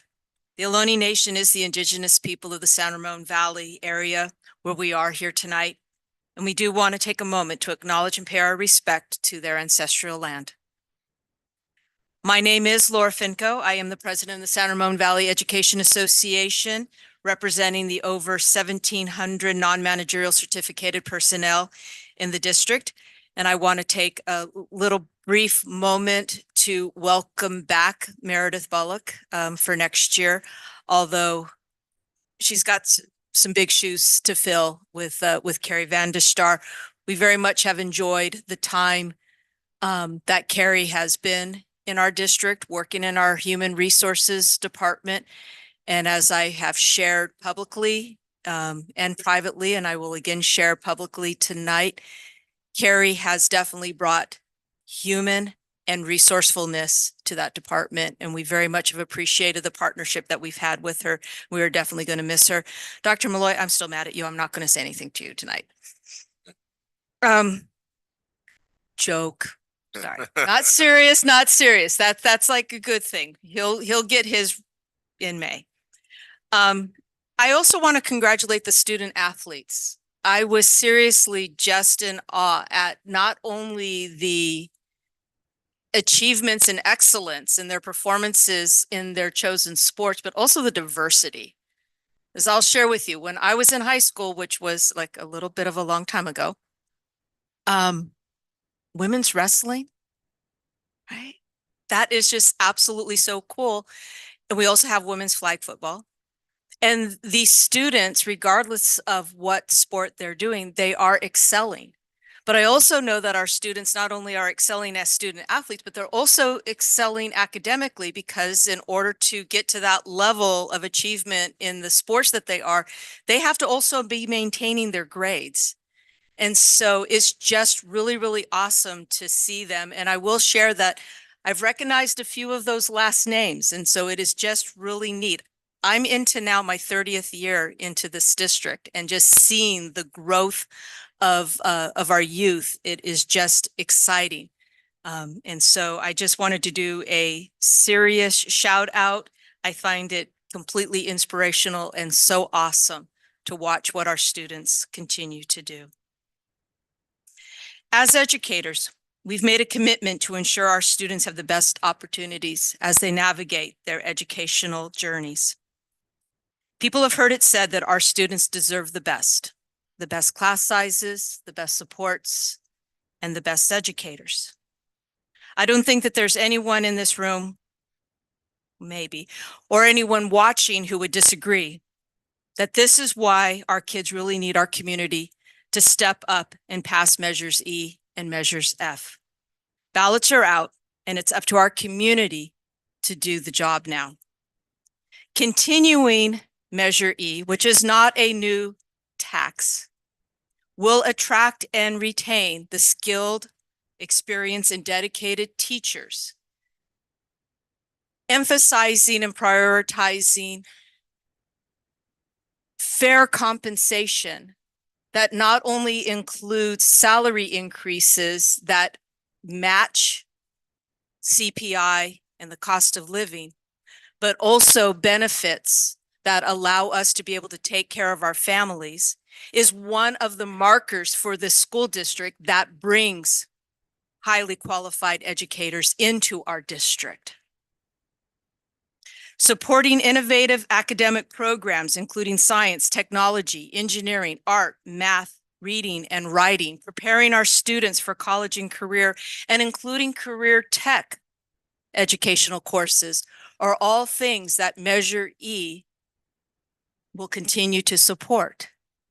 And so again, I encourage our community to help us fund our schools through Measure E.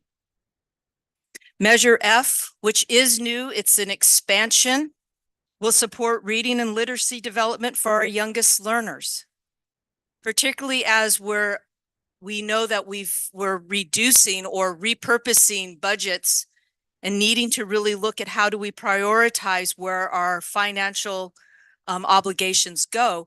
We need to be able to ensure that our kids do not lose out on their opportunities when it comes to getting that support in literacy and writing at the youngest age. As we're seeing expansions of TK universally throughout the state, our kids are getting younger and younger, and we need to make sure that we've got programs that allow them to be able to excel and achieve.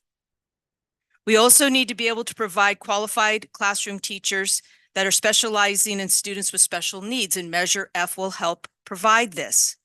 It will help provide special counselors to support struggling students and also address our students' mental health needs, as we heard Dave Kravitz speak tonight. Together, those of us here tonight, as well as those in our community, we can ensure that our students continue to have the best educators, the best supports, the best classes that are available to them, and it's what they deserve. Thank you. Thank you, Laura. All right, so we'll move on to 10.6 student board member report. Anya? So early in March, I was able to join in on the site visit to Monterre. It was my first one and it was great. I think it's a wonderful way for the student board member to be able to connect with elementary schoolers. And I was able to meet with the school student senators and introduce myself, and it's a new initiative there. And I thought, kind of going back to our whole piece on student voice, I think it's so great that students at such a young age are being introduced to this concept of having a representative and the importance of student voice and student input, and that they can actually have a say in decisions and create change on campus. Um, I think that's such an important thing to instill at a very young age, and I think it'll help, in the coming years, so that students are more informed about what's student representation at the secondary level as well. And it was exciting to observe some classrooms. It was such a tight knit community. I mean, especially at the elementary school level, I feel like that's always kind of there, and it was so amazing to see. I had office hours on March 22nd, and then there was the SRVUSD superintendent search. So our student senators were given the opportunity to share their input on what they are looking for in our next superintendent. The student board member applications were open and they closed last Friday. And thank you, Ms. Tammy Castelluccio, for coordinating that. I was able to provide some feedback on how the process went last year and ways we can improve this year and encourage more students to vote. And as a part of that, also learn that, if they didn't know, that we have a student board member here who is representing them. And I was able to, it was great. I had a lot of students reach out to me about questions and who were just interested in learning about the role and applying. So I was able to answer those questions via Instagram, email, and such. I've also been meeting with student board members across California. That's primarily been in my role as the state student board member, but through that work, I've been able to connect with student board members local to us in pretty similar contexts throughout the Bay Area, so like Dublin and Fremont. And some of those districts have had student board members for decades, and they have some pretty great structures in place on how they pass the torch and changes in education take a long time. So they keep that going from student board member to student board member.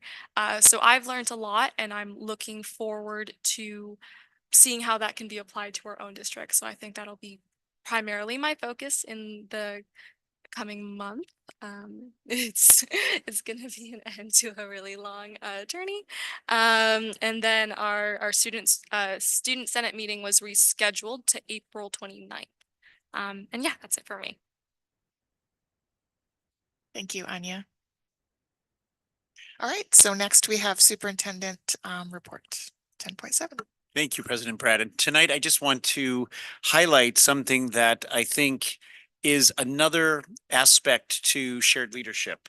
Our district has benefited greatly over the last while in networking widely across our country.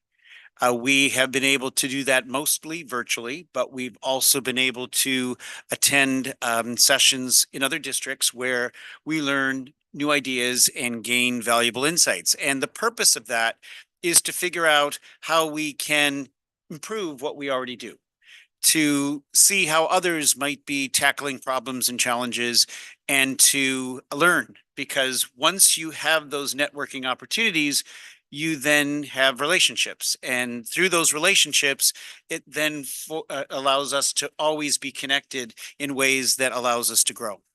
And being a part of these communities also means that it's time sometimes for us to give back. And this week we will have that opportunity because we are very excited and very proud of the fact that over 100 educators from across the country will be joining us here in San Ramon Valley Unified School District. The purpose of the visit is to learn more about how we are addressing issues of mental health, social emotional well-being in the context of our strategic directions. It allows us to share things that are working. It allows us to share questions we have. It allows us to share things that we've learned along the way that maybe didn't go as well as we had hoped, and what insights and perspectives came from that. And so it's going to be an opportunity for our community to not only give back, but to share and shine. And what I'm really excited about in my role is that as I've watched the team prepare for the visit, led by Debbie Pettish and many others, Jessica Colson to name a few, there's an excitement in those schools that will be visited to share what it is that they've learned and understood. So over the next 3 days, it's going to be very busy while we visit many of our schools, while we participate in learning sessions, while we share and listen and learn. And it's just part of one of our very important components, which is to always look not only within at how to improve, but to look beyond, to see what wisdom and insights we can gain from those in other parts of the country who are doing great work as well. So I'm looking forward to seeing you there, and it's going to be a great couple of days. Great, thank you.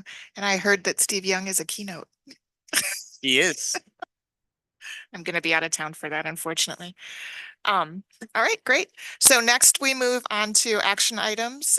We have 11.1, consideration of approval of declaration of need for fully qualified educators. So that's Assistant Superintendent of Human Resources, Melanie Jones.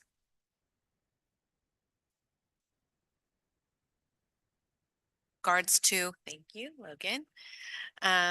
I'll start it once again. Thank you, Trustee Bratt, to provide some additional information and details with regards to the resolution for declaration of need for fully qualified educators, especially in these challenging times of the teacher shortage. We're faced more and more each year, increasing amount of the need for the district to be open to working with educators and providing options for emergency permits and such, and being able to partner with our local colleges and universities to provide a pathway to ensure that they're able to meet their requirements while working in the classroom at the same simultaneously working to meet those requirements. So this requires us to kind of forecast what the potential need may be for emergency permit holders for next year. And this creates a pathway for us to be able to fulfill those needs in the event that we are unable to identify and hire and fill all of the positions with fully credentialed teachers. Okay, great. Any questions? I was just going to move approval. Yeah, and we do not have public comment for this, so. I'll second.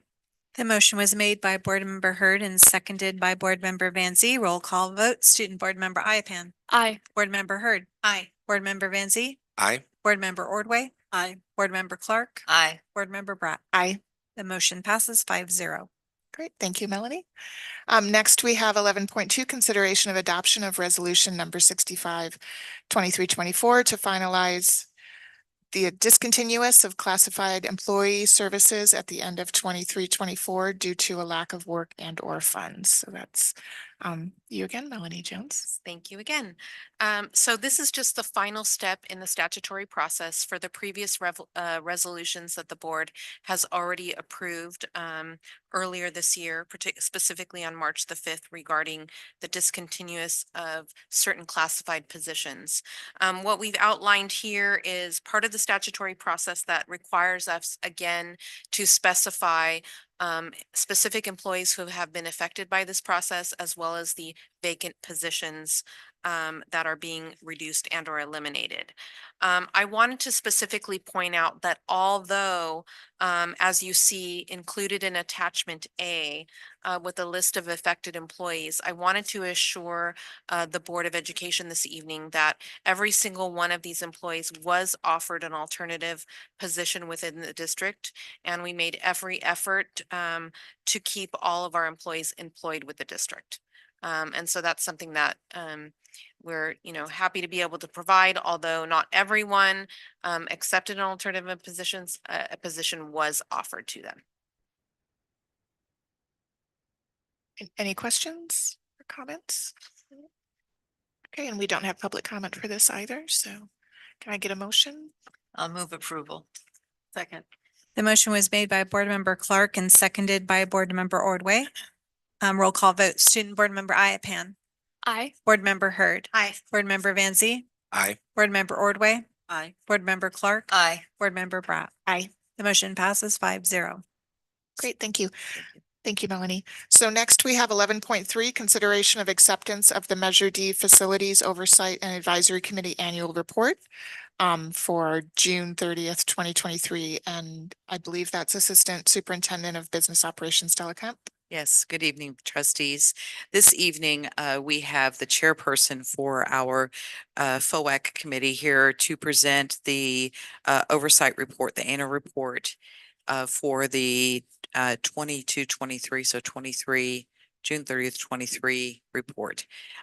This is a little late coming to the board because we've been waiting for our financial auditors to complete their report, but they have not. So we're going ahead and presenting this evening. Kyle is here to present this information to you and give you an update. Thank you.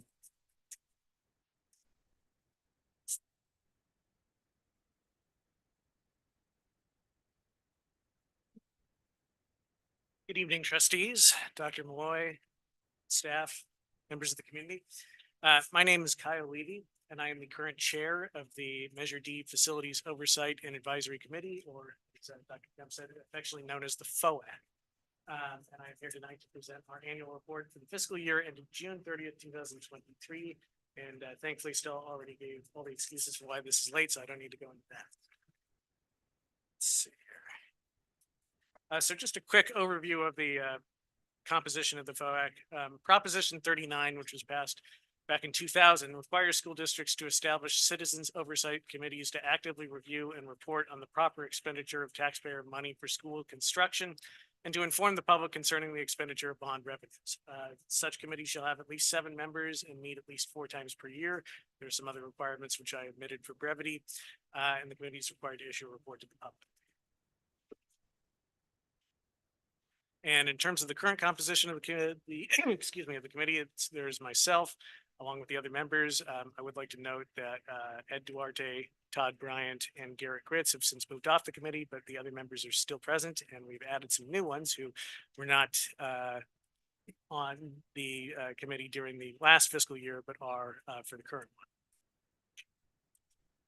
And then an overview of Measure D specifically. It was passed November 6, 2012 by the voters living within the boundaries of this district and authorized $260 million in bonds to be used for the construction, reconstruction, rehabilitation, or replacement of school facilities.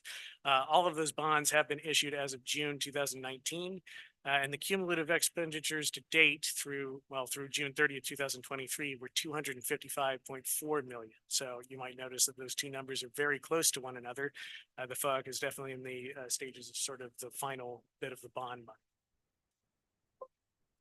Auditing and reporting, the Measure D financial activities are all audited annually. The audit for the 12 months that ended June 30th, 2022, so even the previous fiscal year before this one, was performed by independent accounting firm Eide Bailly. All of the annual audit reports are available under the fiscal accountability section, and I've put the link there.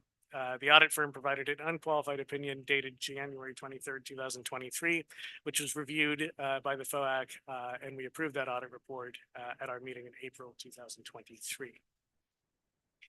A couple of quick financial highlights. So there you'll see a breakdown in millions of dollars for total net Measure D revenue from sort of accumulation of the fiscal years 2012 through 2017, and then individual fiscal years thereafter up until fiscal year 2022, 2023. You can definitely see it taper off as the money is spent. Overall, though, the ending fund balance is healthy. All the expenditures have been within and within expected trends. For fiscal year 2022-2003, the FOAC areas of focus were assessment of program progress against the overall Measure D plans, because again, most of those plans have now been executed at this point. Timely assessments of remaining budget needs and reallocation of excess funds that are left near the end of this whole period. Obviously, consideration of the safety of students and site staff is paramount, and how the final projects under the Measure D dollars can help address that. And also a desire to partner with the board and district to identify advisory projects and to discuss the FOAC's potential role in the upcoming facilities master plan. In terms of specific school breakdowns for this past fiscal year for elementary schools, there was a focus on continued structural and functional improvements, including fencing and walkways, and also utilization of successful design ideas in play areas and play structures and controlled access points through main offices. For middle schools, there were two primary areas of focus: completion of the Stone Valley Middle School main building and completion of the Charlotte campus-wide modernization, which you'll see a little bit later. And for high schools, completion of the San Ramon Valley High School building and parking areas, including complete fencing, as well as, it's not on the slide, but some work on Cal High's kitchen facilities. Quick financial summary. So just listing these elementary schools that to date have received significant Measure D support. You'll see a listing there of them. And I've kind of totaled up the numbers from the previous fiscal year and then this fiscal year just passed. And there wasn't a whole lot of movement at this point, but the few that were areas of interest for Twin Creeks Elementary went from 9.9 million to about 11. And then also Sycamore Valley, which had a slight increase, and Alamo, which also had a bit of an increase. And then here's some pictures just to kind of break up the numbers and the figures on the slide. So these are some before and after pictures of Twin Creeks Elementary with some refurbishment and modernization that was done with Measure D dollars. So I thought that was a very cool before and after. And then for Sycamore Valley Elementary, I tried to capture a bunch of things here. There's sort of like an interior refurbished classroom, interior of a sort of a commons area with like a multi-purpose stage, and then play structure, which was also done with remaining Measure D dollars. And then for Alamo Elementary, the lighting on this is not great, but you can kind of see a sort of before and after one of the courtyards and the very cool modern play structure that now exists there. Moving on to the middle schools, again, the two main areas of interest for Stone Valley Middle School and Charlotte Wood, both of which saw spending over the past fiscal year, particularly with Stone Valley to finish up the work there. Speaking of which, there's a couple of pictures of it. So you can see some of the construction for the main building underway there where it's all torn up. And then that may look like an artist's rendering, but it's not. That is an actual aerial photo of the finished main building there, which looks very cool. And then for Charlotte Wood Middle School, again, kind of a smattering of what was covered there. So you can see the fencing in the upper left, classroom interiors, hallway interiors, and sort of the interior of the gymnasium that have all been refinished and modernized. And then for high schools, for this one, there's been a little bit of movement at pretty much all high schools, really, but Cal High in particular saw the most increase from 6.0 to 7.4 million in the past fiscal year. And then for Cal High, definitely the changes there are the most dramatic. I'm actually a graduate of Cal High, so the picture on the upper left-hand corner is how I certainly remember the back of it looking. And now there's a new receiving area for much easier unloading and unloading of goods. The interior of the kitchen and the commons area has been completely refurbished and modernized, and it's very impressive. I'm definitely pleased to see the progress that's happened there.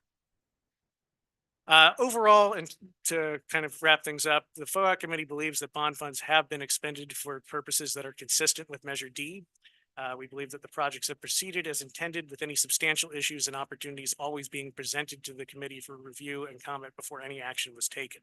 And explanations for major changes were generally proactively provided, and certainly district staff was always responsive. And to that end, communication with district staff, and particularly our board liaisons, has continued to be very open and timely. We really appreciate all the efforts of district staff to help with the committee's mission and objectives. That concludes the presentation. I'm happy to take any questions. Does anyone have any questions or comments? Kyle, I just want to say thank you for the oversight that you guys provide for these funds. You do a phenomenal job. I'm happy to sit on the FOAC as a liaison from the board for that, and I sit on that with Susanna, and I'm just always impressed.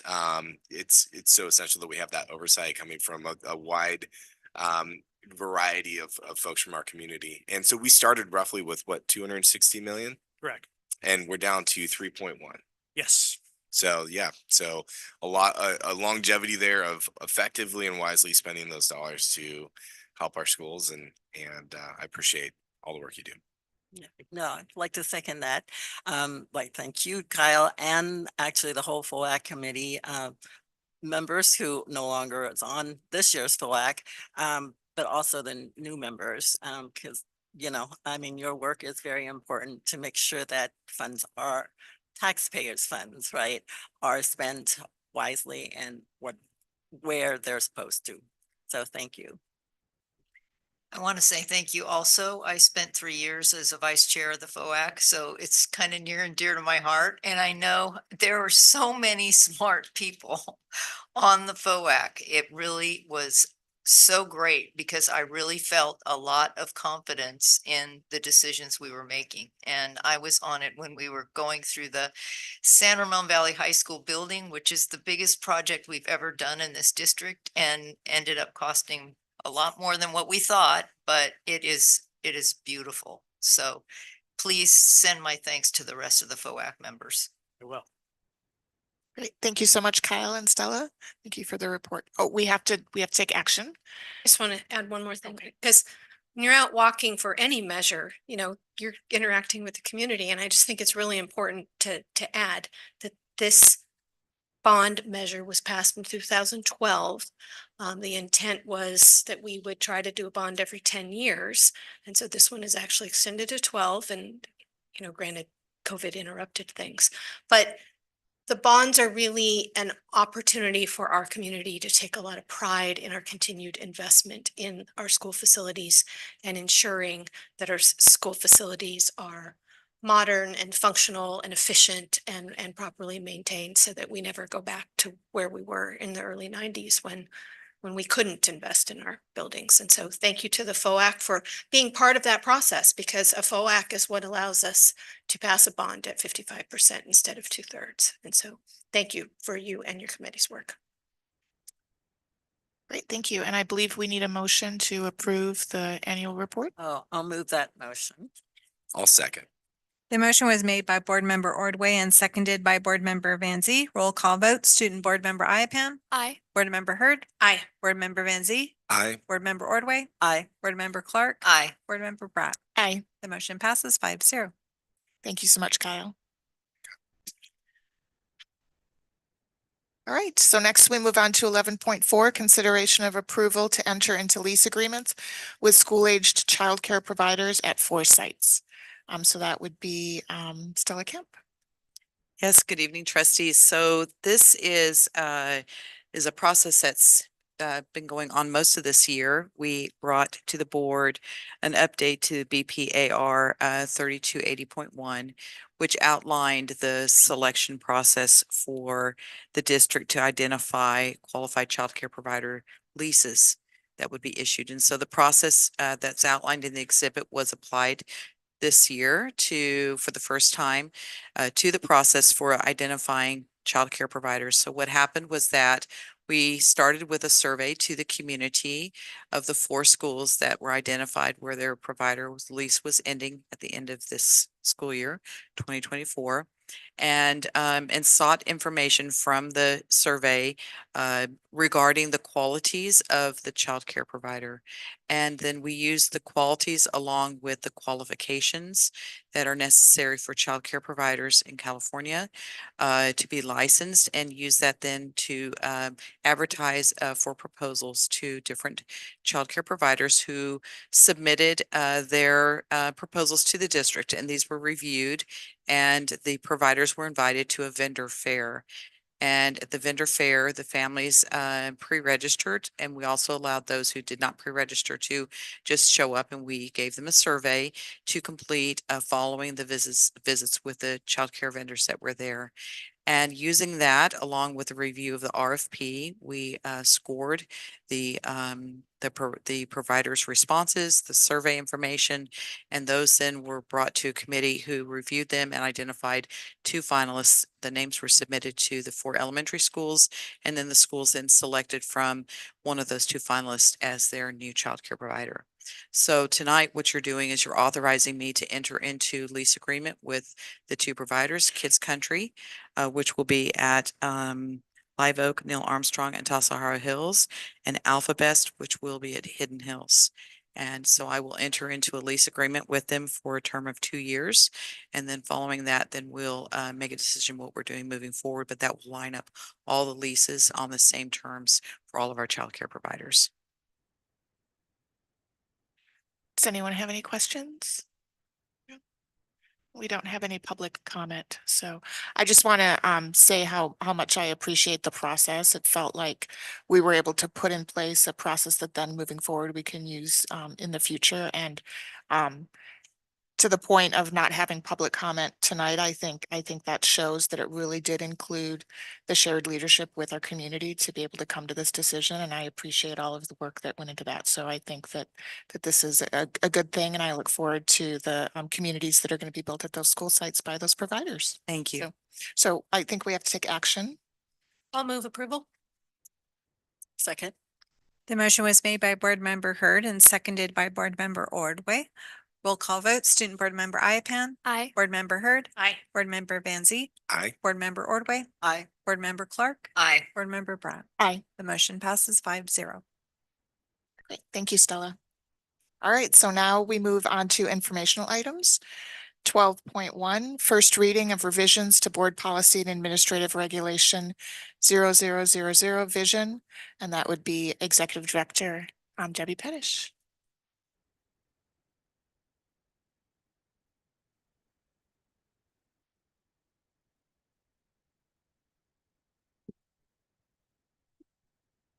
Good evening once again. I was at a previous board meeting where we discussed board policy and administrative regulation 0000 and our desire to update the policy and the AR based on our strategic directions and learner profile competencies.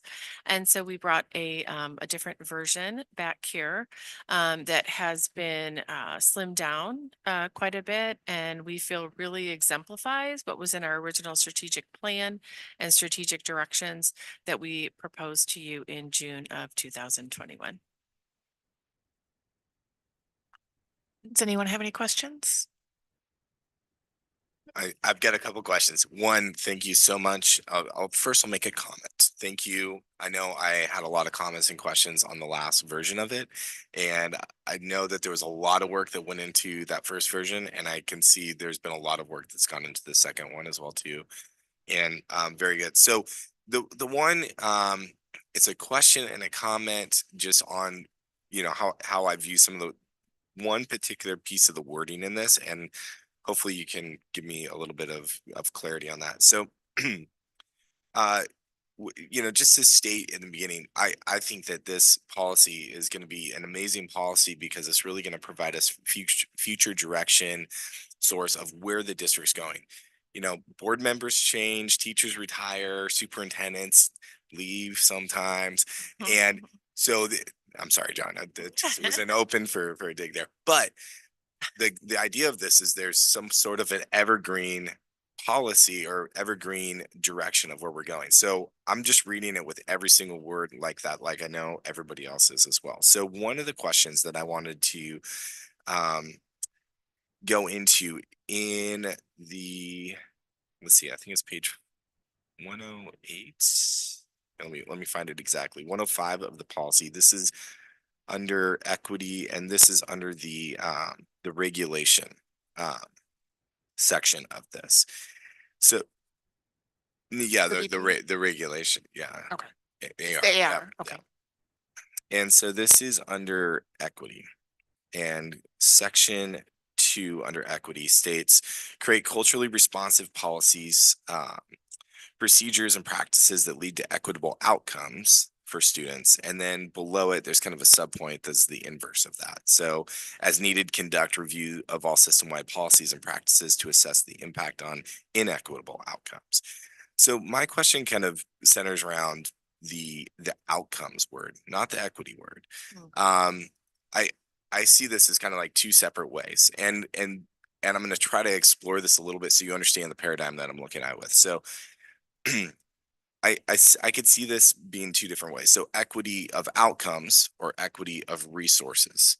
So one would be equity of resources, which would, I just took some notes here. So giving students the resources that they need to give them the best opportunity to achieve standards set forth by the state and our local district goals, gives the ability to provide differentiated education, instruction. So reading intervention, speech helps, all these things, as well as providing for students who have special needs and students who have needs in accelerated programs.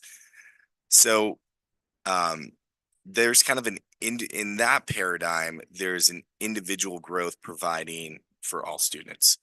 Now, equity of outcome, as I understand it or as I see it, and this is what I'm hoping for some feedback on, it's very similar. It's a little bit different of a paradigm shift though, whereas equity of resources is kind of that individual front-loaded focus. Equity in outcomes, to me, it feels like a little bit more of a statement of the outcome of net or collective group of people. And so when I think about that, I just worry about a few slippery slopes that could come from an outcomes-based focus. And before I kind of go into those, maybe you can provide a little bit of detail on how are we providing or pushing for a guaranteed outcome versus providing the best resources that give us the opportunity for a good outcome. And so I'll take that question.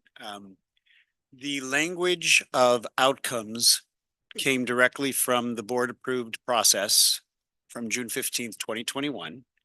That language flowed from all of the engagement that took place at that time, whereby we were asked to look at not only what opportunity we are providing, which is your access question, and I think that that is absolutely necessary, but also looking at the results. For example, when we look at our students with special education needs in our district, our outcomes data would suggest that we have a problem to continuously solve. The outcomes data would suggest that there is a huge gap there. And our responsibility is not just to provide the opportunity, which is great teachers, great paraprofessionals, great resources, but when the outcomes actually show such a gap, we need to lean in and figure that out. We're never going to get to a place where we are 100% successful when it comes to equity of outcomes. I wish we could be, but I doubt that that's the case. But we are held accountable through the California dashboard to look at subgroups as it relates to outcomes. If we were to have very difficult data in relationship to outcomes of subgroups, actually, the Department of Education in Washington could step in, and some unfortunate situations have happened in districts where they've been then put under review because of that. And so opportunity enough would probably not be sufficient if it doesn't actually change the data at the endpoint. Policy doesn't, from the perspective of how it's developed, doesn't mean that we're going to be 100% successful, but it means that we're committed to continuously improving. So that's what it means to not just say opportunity, but to say outcome. And in that same sentence, The reason why the board at the time talked about the whole culturally responsive piece and the looking at policy piece is that it's acknowledging that we don't just look at each individual student, but we also have to look at the systems surrounding our students, so that if there are any barriers in those systems, that those are also examined and removed as well. So it's not just about individual teachers, individual staff, and individual students. It's also about a system that could, unfortunately, be potentially not leading to the outcomes we need. For one last example, using special education because it's in my mind. We talk about the least restrictive environment is the most important for our students. And yet, it's not just San Ramon, it's school districts everywhere can sometimes lean towards an environment where students are separated. That may be exactly what students need, or it could actually be cultural, systemic, and historical. And it could lead to an outcomes gap. So then it becomes the board's job to hold staff responsible for what are you going to do about the outcomes, not just the opportunities. So when the board was determining that language a few years back, that was the discussion that happened.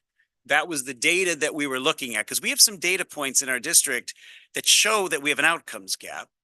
And this language is to suggest that we have to do something about that. That's where it comes from.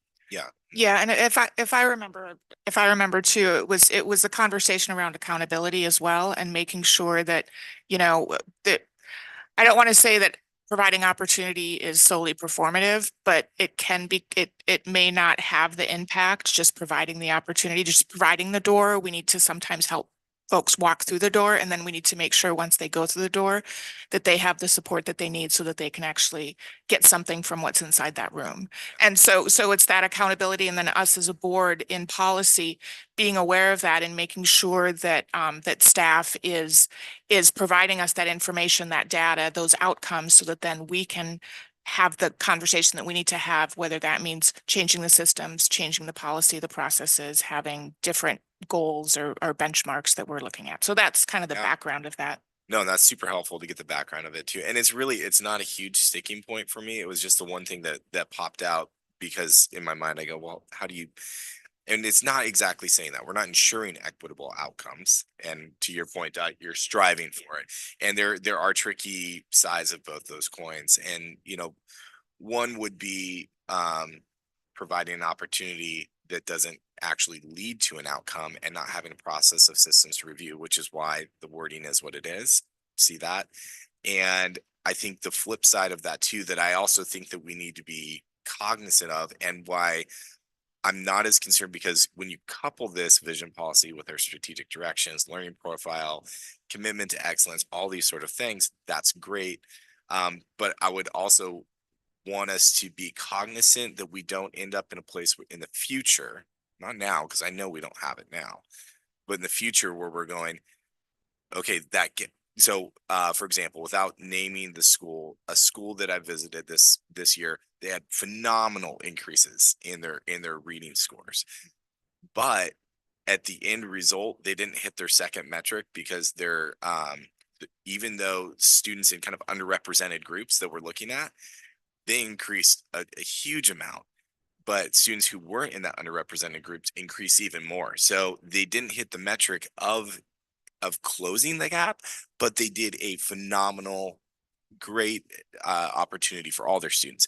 So it's just holding those two tensions that I don't really have a problem with what we're saying here, but I think that that's our job as a governing board, of going, there's a tension on each side of that road. So that was just kind of what I wanted to discuss. And if you ever got to that future state where it wasn't working anymore, you'd revise the policy. Roll back, yep. Because the policy is not forever. Yeah, forever. The other point I want to highlight that Trustee Benzie, you just made, it is a really high bar, but it is about raising the bar and closing the gap.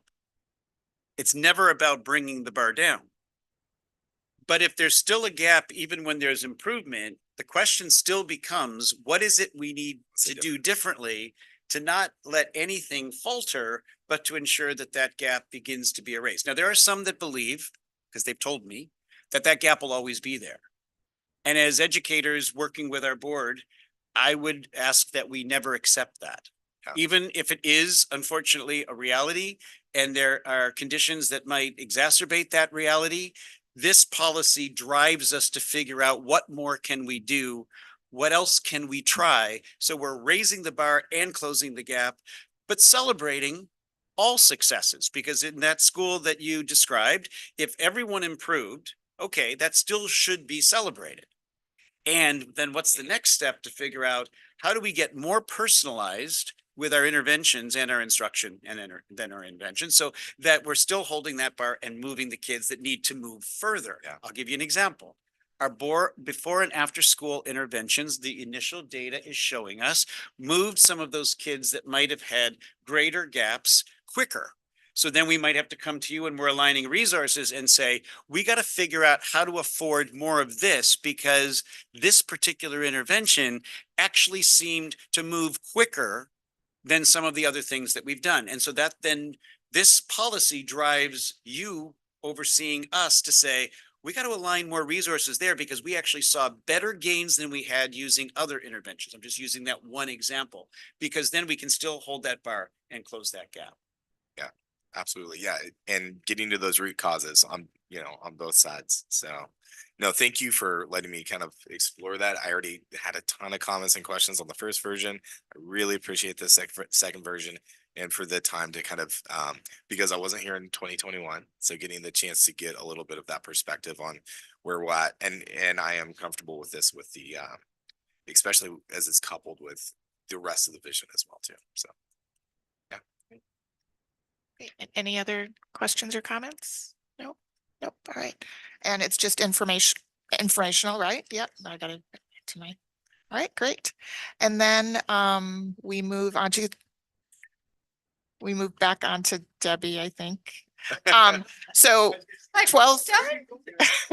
12.2 preview of instructional materials.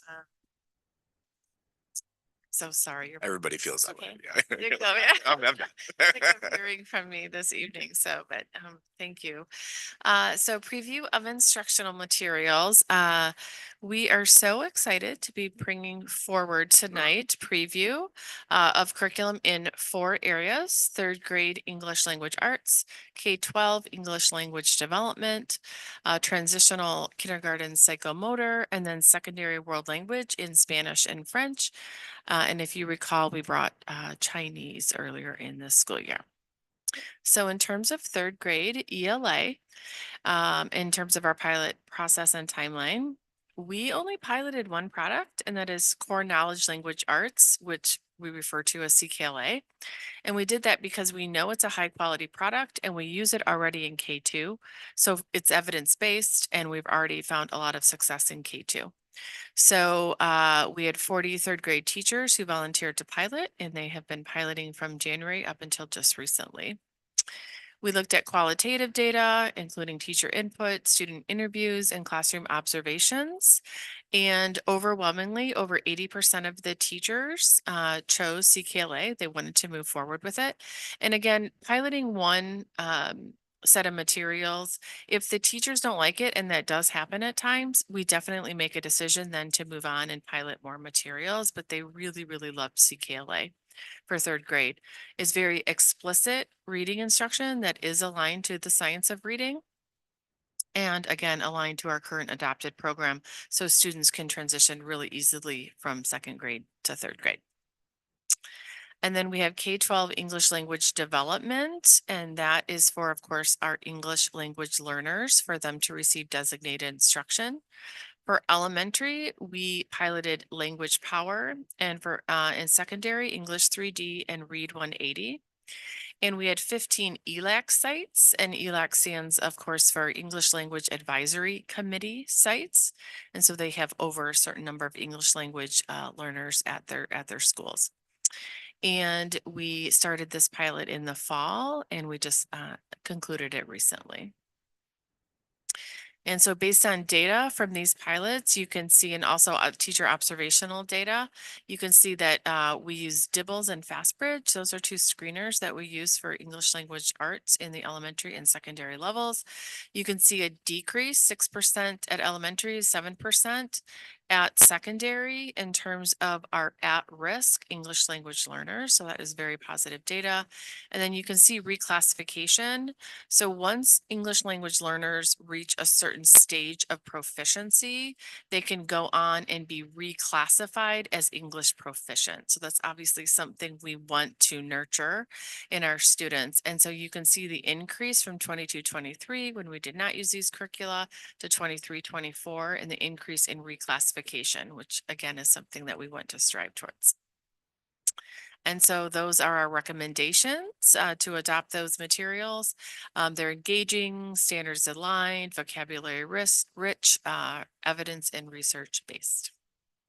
And then we have our transitional kindergarten psychomotor. And currently for TK, we did not have any currently identified curriculum. And this essentially gets at the fine and gross motor skills for our students. And it was piloted by 25%, excuse me, of the current TK team. Got some student data and input in addition to teacher data and input. Students were highly engaged. They were too. It also has a lot to do with behavioral regulation. And so teachers were really, really happy that it was easy to follow and prep, and it really worked to support students in regulating their behavior in those TK classes. And so they are recommending the adoption of integrated perceptual motor fitness for the brain and body program in all of our TK classes for starting next year. And then finally, secondary world language, we piloted Spanish and French levels 1-4.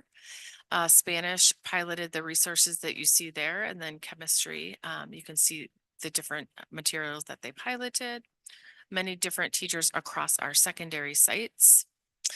They looked at a variety of criteria when analyzing these materials, connections to our strategic directions and learner profile, the extent to which it prepares students adequately for the next level of instruction, which is always important, but so important in world languages, of course.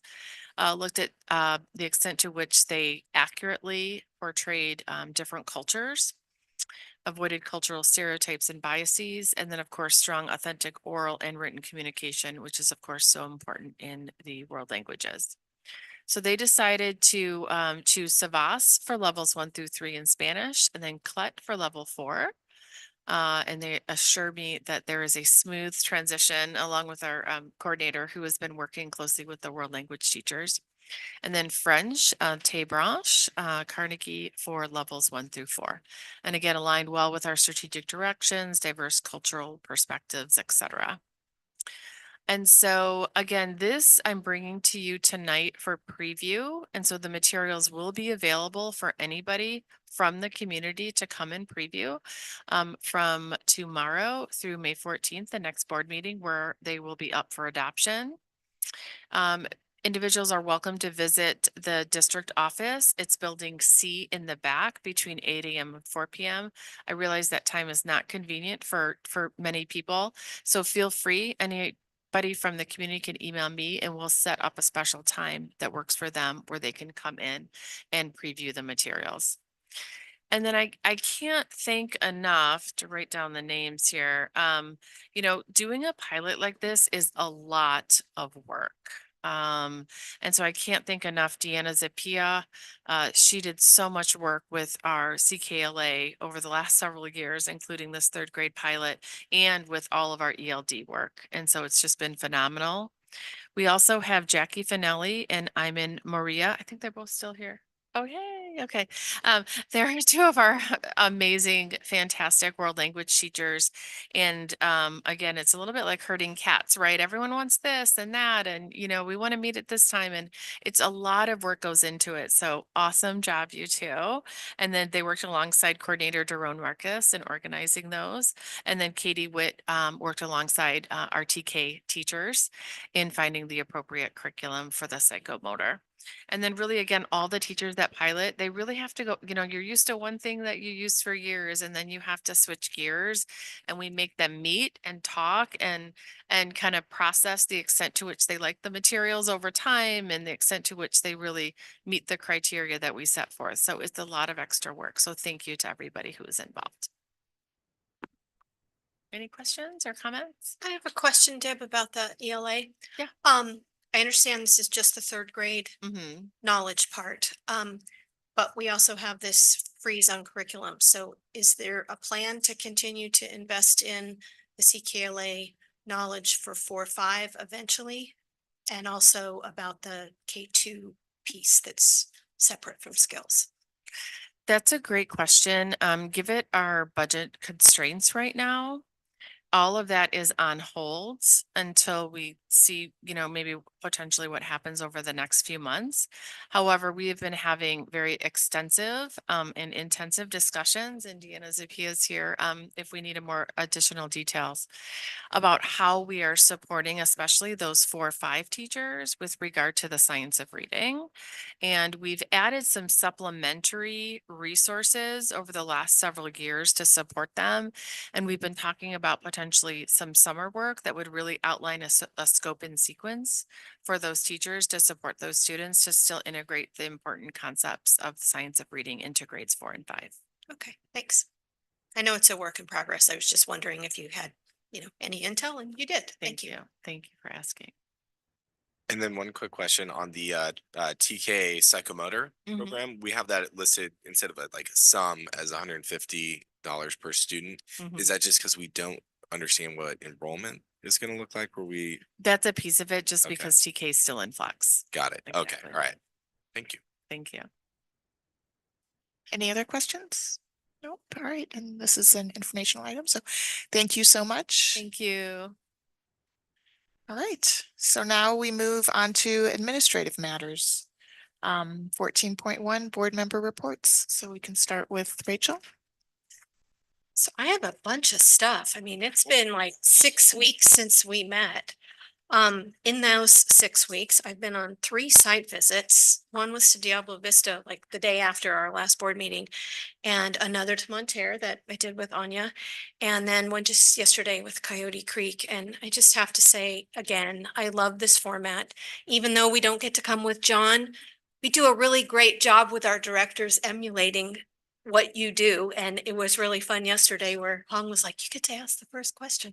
And so, it's just a joy to meet with the students and to visit the classes and to talk really frankly with the admin team and the MTSS liaison. And then when we get to meet with staff, Monterey was fantastic. It was, I think the entire staff was there and they asked some tough questions, but I really appreciated that the dialogue could be so open, and similarly at Diablo Vista with a smaller group. We all were at the GSA board summit on March 12th, and I really like how that format was done. Thank you to staff for making that so that it meets the proper rules, but the way we got to travel was great. I attended a really awesome event at the San Ramon Islamic Center on March 20th, where I got to participate in this evening prayer before the sun went down and then the meal. And several members of the Interfaith Council were there as well, the folks that came to a board meeting a few months back.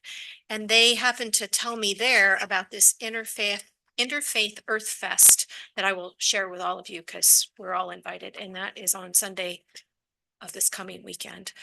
Laura and I both had a traffics meeting on the 18th. And important information there that was really approved the previous meeting was about expansion of routes for Coyote Creek, where we are actually repurposing one of the country club buses, but not reducing service, just being more efficient about it and able to provide for another neighborhood in Coyote Creek. And then they're also working out a high school route through the Golden View neighborhood to get kids to Cal High. And so while it doesn't provide transportation for Golden View elementary students, it should help with the traffic in that crazy Golden View corridor. So again, really great work by our program manager for traffics in finally making some changes in there that I think are really beneficial. And then the other piece of that is that Traffics is going to have a rate increase that I think it's important to say was planned before COVID, and it was paused so that it wouldn't, kill the program while we were trying to keep it alive.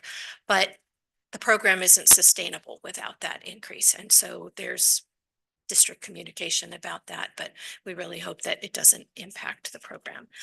I had CSBA Board of Directors meeting on the weekend of the 23rd and 24th. One thing we got to do was kind of do a dry run on the ethics training, which is now a requirement for all board members. And I thought it was good. They did it with some scenarios, so it wasn't super, super dry. And I just kind of wondered, wearing my director hat, if we might want to look at offering that in the East Bay as a way all school districts, we could all just come and get it done. It was like a 2-hour training. And so I think that's something for us to explore as a way to just get that finished.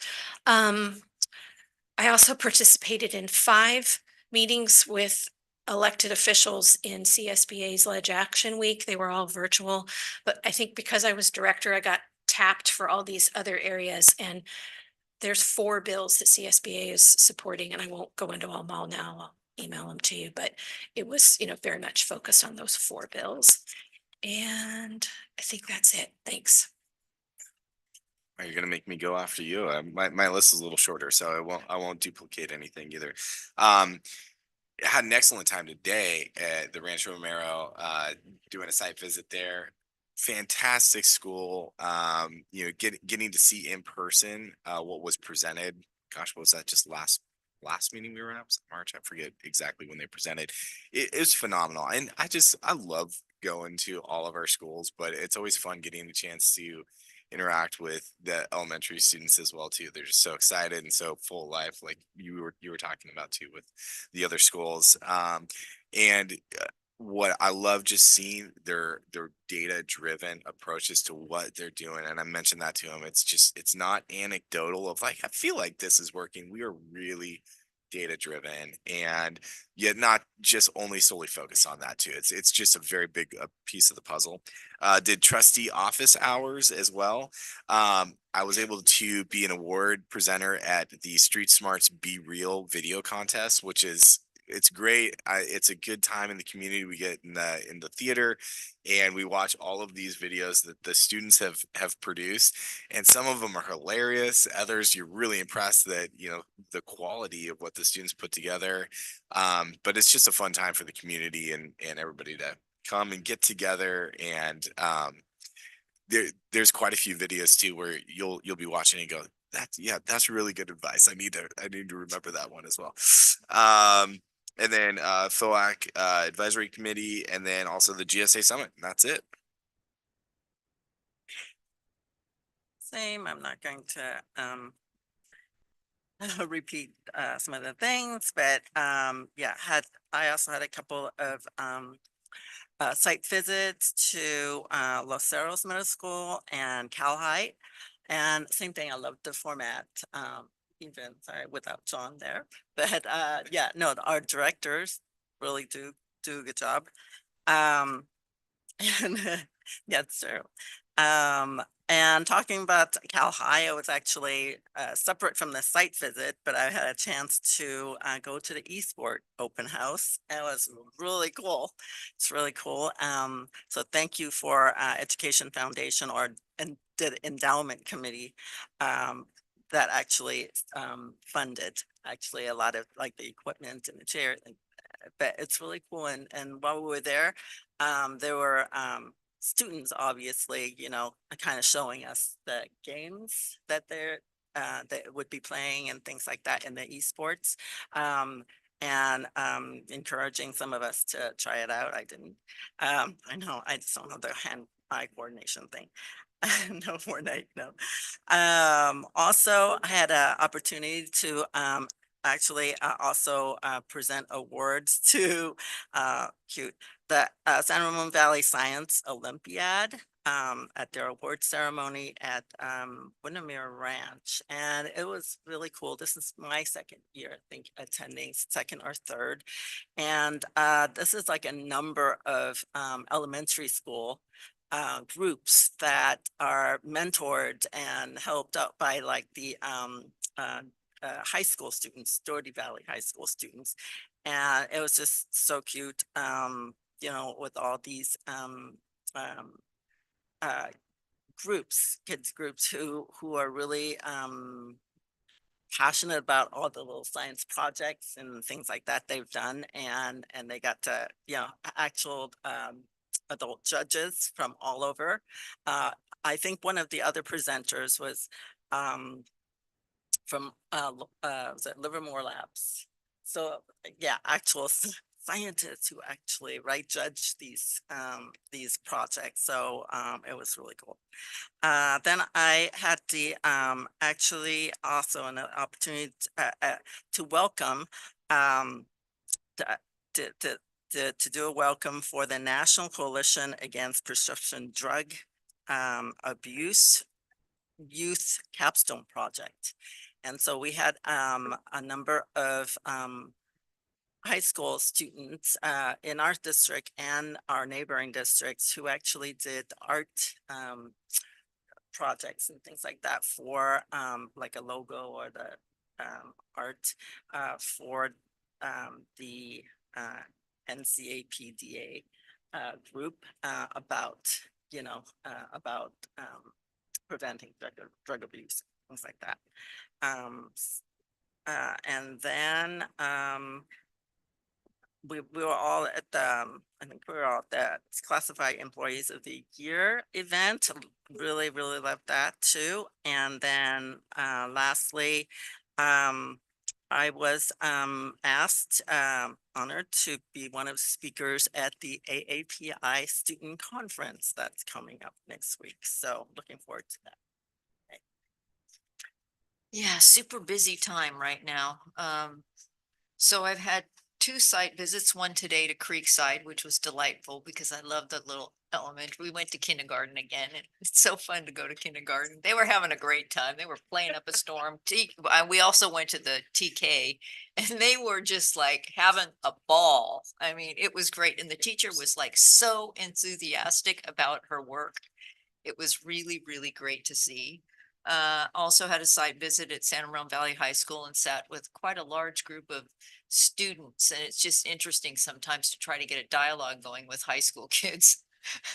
You know, you try to talk to them and they're, you know, it's crickets. So anyway, I had John Campopiano came in and he was able to help me get them out of their shell. Anyway, it was a great visit. I had grade reform meeting, LCAP meeting. I went to 2 affinity lunches at Monte Vista, one presentation by the Black Student Union and the other with the GSA.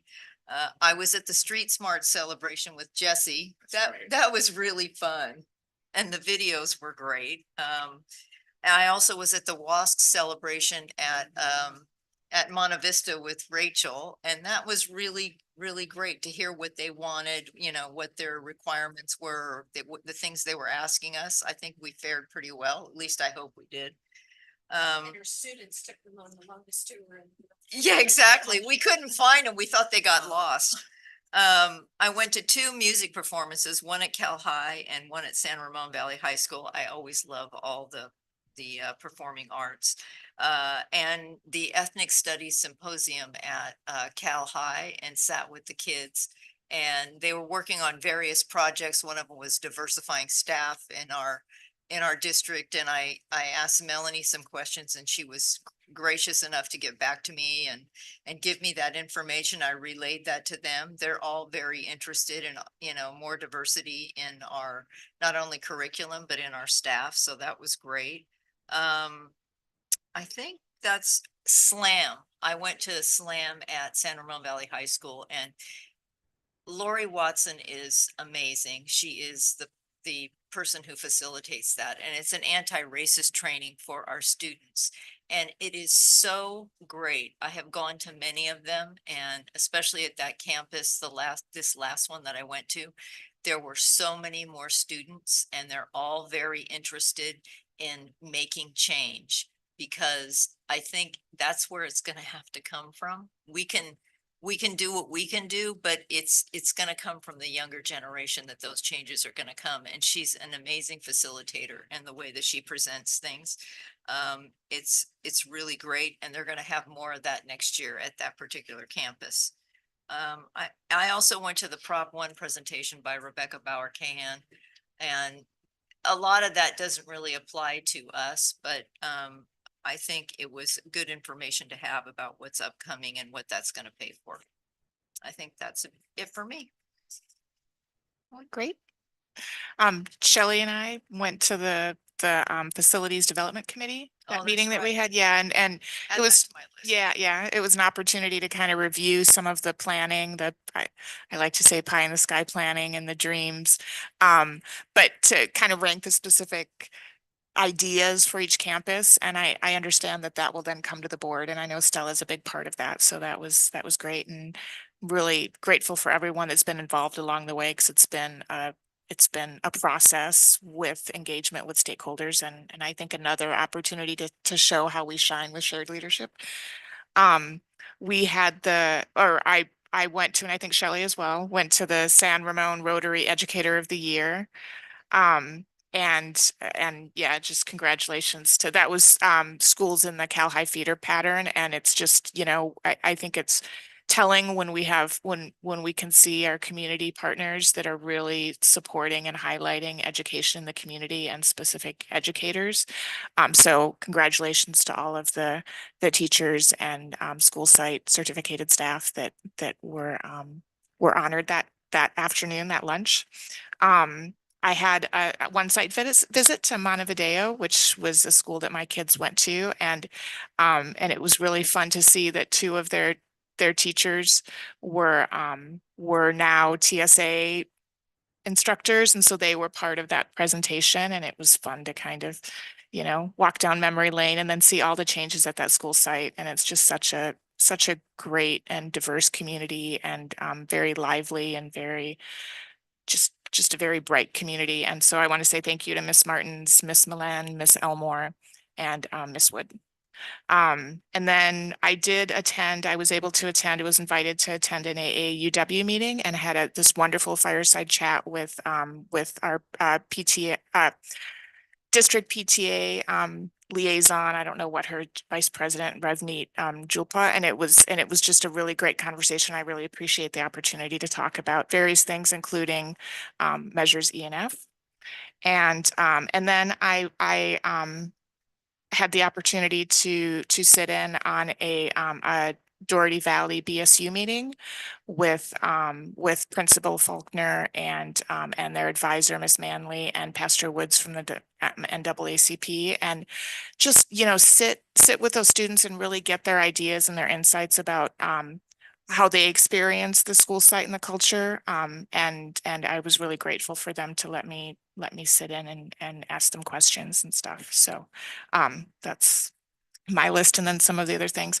And I wanted to just take a moment to point out, I think that it's so wonderful that we're all engaging at different levels, whether it's with staff or with students or with community parents. And I think it's telling of how great our district is and how engaged our district is, that we have all of these opportunities to be able to be in these spaces where our community is having the conversations and doing the work. And shared leadership was our topic tonight, and it's shown through in pretty much everything that we spoke about tonight and worked on. And so I think that's kudos to everyone that's kind of built that up and created that for our school district, because has a huge impact, is incredibly valuable for now